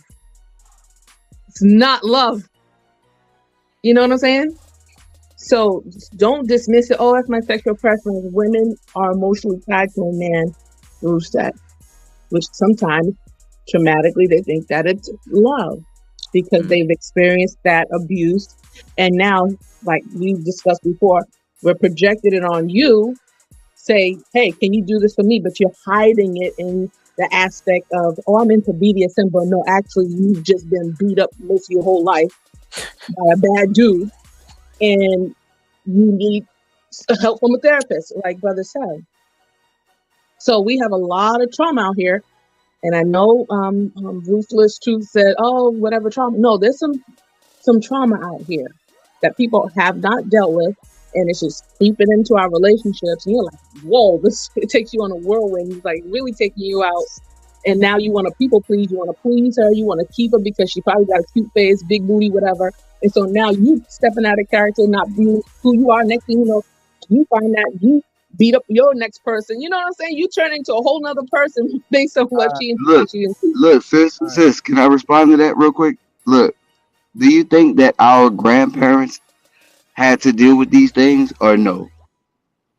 I think every generation was naughty in some aspects, but Yeah. But I I'm don't saying think that our I don't think no, it I'm getting wasn't to a like second point. outwardly, I don't think it was on a social scale. I think it was just with the little people in your Exactly, pocket in your town. exactly, Not how it is where people exactly, flying you out, people, you know what I'm saying, doing all this crazy stuff exactly, for money exactly. and a little bit Now of let me go deeper into transaction. that. Let me go deeper into that. Back Okay. then, there was the same traumas, there were the same abuses, there were the same things that went on over and over because people make the same old mistakes. People go Mhm. through the same old thing that their parents and grandparents and great grandparents went through. It's the same old life being lived over and over. But the difference is that back then socially, it was unacceptable to not take care of your family. Mhm. And it was a shame. You were ashamed beyond almost a murderer that you broke a family. But This is nowadays, women, hold on. But nowadays, women will befriend a hoe and bring that same hoe to their house in front of their husband and their man, and then get mad at that man when he has sex or sexual relations with that hoe that you brought around your husband, Mhm. and you are willing to walk away from your family and break Mhm. everything that y'all built because socially nowadays you'd be stupid to stay with that man. Mm. Let me So let But they you the say. one. So they say. So they say. let me say this, family, and I'm gonna let the sister say one more thing. I'm gonna get one more round of last statements, and then I'm closing this out because my dinner's here. I want to eat, and I want. Yum. So this is my thing, right? This is what I truly believe, right? This is what I believe. I believe that in society there's a lot of just imbalance, man, right? Because just like the women are imbalanced, the men are imbalanced too. So you have men out here who are creating all these type of kids. They mess with this one, that one. They making all these babies, right? But these dudes don't want to take care of no baby at all, right? They a baby themselves. You know what I'm saying? They want somebody else to take care of them. You feel what I'm saying? And that's a problem. You know what I mean? Because now we got kids that's out of control. And they don't respect their elders because the dudes was never there. So why would they respect the man if the man was never there and show them how to be a man? They feel like they the man now. So it's like, F it, I'm gonna do it my way, right? So you got that, and then also like y'all was saying, you got the women that's out of control, that's doing a whole bunch of stuff that think that just because they're making a certain amount of money, they can just do whatever they want to say, whatever they want, or whatever. So that's really the issue, man. The issue is that we are just all out of whack, and people just don't want to call people out on their shit or just tell people certain things. And then we doing steps backwards. We want to have kids, but we don't want to get married. We want to get married, but then we don't want to do certain things. But then we want to buy this and do that. Like our steps are just so backwards, and then we wonder why we got so much dysfunction. You know what I'm saying? You can't listen. Life is a process. You can't skip a step. When you're going through things in life, you can't skip certain steps. You got to go through certain shit. That's just the truth behind it. You know what I mean? You can duck and dodge and think you can get away or whatever, but nah, you have to face that shit. Real talk. And if you don't, you're gonna suffer the consequences. You cannot. Life has no favoritism. All right. Now, if you're wealthy, you'll be able to dodge some shit because you're wealthy. You have a certain amount of money that'll give you a certain amount of class. You're able to kind of, maneuver your way through certain things. But that can only last for a certain amount of time too, especially if you're a person of color. We see it right now. A lot of wealthy black men and black women are under the they're under the gun. You feel me? So that money thing can get you out of some stuff, but not completely.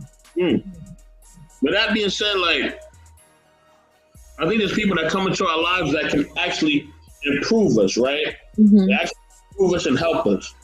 So a man could come in, and that's what a person's supposed to do. It's supposed to be a person. I believe, right? I think God is the savior. Jesus is the savior. I do believe that. Or for some who are Muslim, they believe that Allah is the savior. Cool. Y'all believe that? That's fine. Or Hindu or whatever you believe, right? And salute to DJ Witch Doctor. I'm glad you stopped in, bro. You know what I mean? Definitely. You know what I mean? Definitely come through whenever you can again, man. I definitely got to come on your panel too. But this is my thing. When a person steps into your life, they need to bring that savior element where they actually are elevating your life. You know what I mean? Because that's what we're supposed to do. If I step into a woman's life, I need to elevate her. I don't need to bring her down. If I'm bringing her down, I'm not adding value, right? If she comes into my life, she needs to elevate me. That's why when you see people who really love each other and bringing real value to their life, they be crying at that altar because it's a value that's being brought there, right? They found a person, and now Yo, look. Because there was a situation that I spoke on. I'm almost done. That you talking about? Hold on, bro. Hold on. Go ahead, land your plane. Land the plane. Yeah, I'm landing my plane. Hold on. Now, with this being said, you know, we that's why you see people crying at the altar because they're with somebody who actually has elevated them and have brought them to a certain spot. And that's what it needs to be about. And if you're not with somebody that's really doing that for you, you're wasting time. Being honest with you, you're really wasting time. And I'm not, because that's a lifetime thing. You're gonna make a lifetime decision. It's got to elevate your life, straight up. That could be kids, marriage, whatever. It's got to elevate your life. If it don't elevate your life, it's a waste of time, and it's gonna be a excuse me, it's gonna be a curse. Now, let me say this. There's a pastor. Now, I'm not a necessarily a Christian. I fuck with all religions, not just one. But there's this pastor in New Orleans called R.C. Blake, and he has a YouTube channel. And there's one video on his YouTube channel that I encourage you guys to look up, and it's called Friend Circles. And it's about the 3 circles that people have in their lives. And one of the basic circles that you get from birth is called the prison circle. And these are people who love you the most, but will never allow you to grow or see you in any different light. Usually your parents.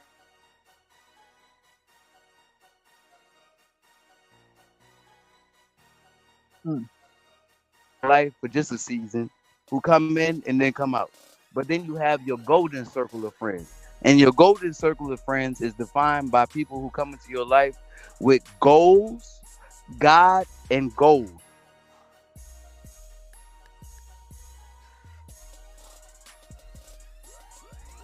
And then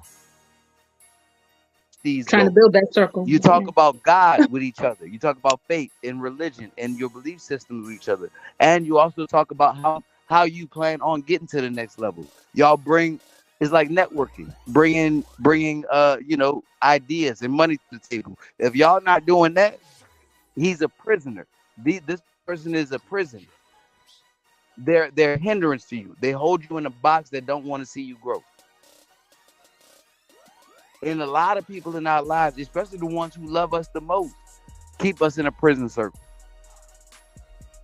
And that's deep. Yeah, I'm gonna say this and I'm gonna say goodnight.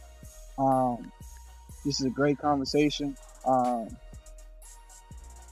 Enough to stop me from what I'm doing, because I still got about another 2 hours worth of work to do after this before I can go to bed. But I like to say sexual trauma is a different animal. And even if we don't tie it to the word trauma, association, in other words, the things that we bond to. And at the end of the day, we become the things that we love the most, the things that make us happy, our endorphins. So whether it's something that's healthy for us or something that's killing us, we'll still do it because we want to feel that feeling, whether it's nostalgia or whatever. And the only way to escape that thing that you keep reliving, good or bad, is to create new memories, to exceed that feeling, to reach a new level so that there's no desire to look back for something that you feel was better, a better time, a better moment that you could possibly recapture in another. You know what I mean? So, take what's in front of you and make some new shit better than the old shit. I Peace would to even everybody. say embrace it. All right, y'all. Don't Look, run from it. Embrace it. Know that became you, and ain't nothing gonna change in this life. definitely. All right, y'all. Look, I'm about to eat my dinner. I'm about to go to bed. All right. You know what I mean? Wife School Eat them Podcast. spaghettios, nigga. Go ahead, do your thing. Thank you for pulling Thank up. you. No problem. Wife School Thank you for Podcast. having me. I'm gonna talk to you about some stuff that we could do on YouTube. You know what I mean? I think we could do some great stuff. So we'll definitely have a conversation. I'll reach out to you probably tomorrow. You know what I mean? Because I have some free time. Okay. Billy the Kid, thank you for coming up. Ruby Dog, thank you for sharing your perspective. Vic, you already know what's good, baby. You know what I mean? Hello. Salute to of course, Evolution. Me and Evolution had a great show tonight. Salute to M3, Ruthless Truth. Man, everybody that pulled up, man. Thank y'all for pulling up and showing love, man. If Hey. anybody tired. Hey, I'm gonna be here next week. Holla at your boy. If you ain't got me on Instagram or Facebook, holla at your boy. It's Billy the Kid, 6 for the B. On Instagram, holla at me on Facebook. I'll be here next week though. Definitely come through. But yeah, family, we definitely appreciate y'all for pulling up. Know what I mean? And definitely, man, y'all This have my a good new night. shit. This my new Wednesday shit. I appreciate that, bro. Love y'all, man. Good night.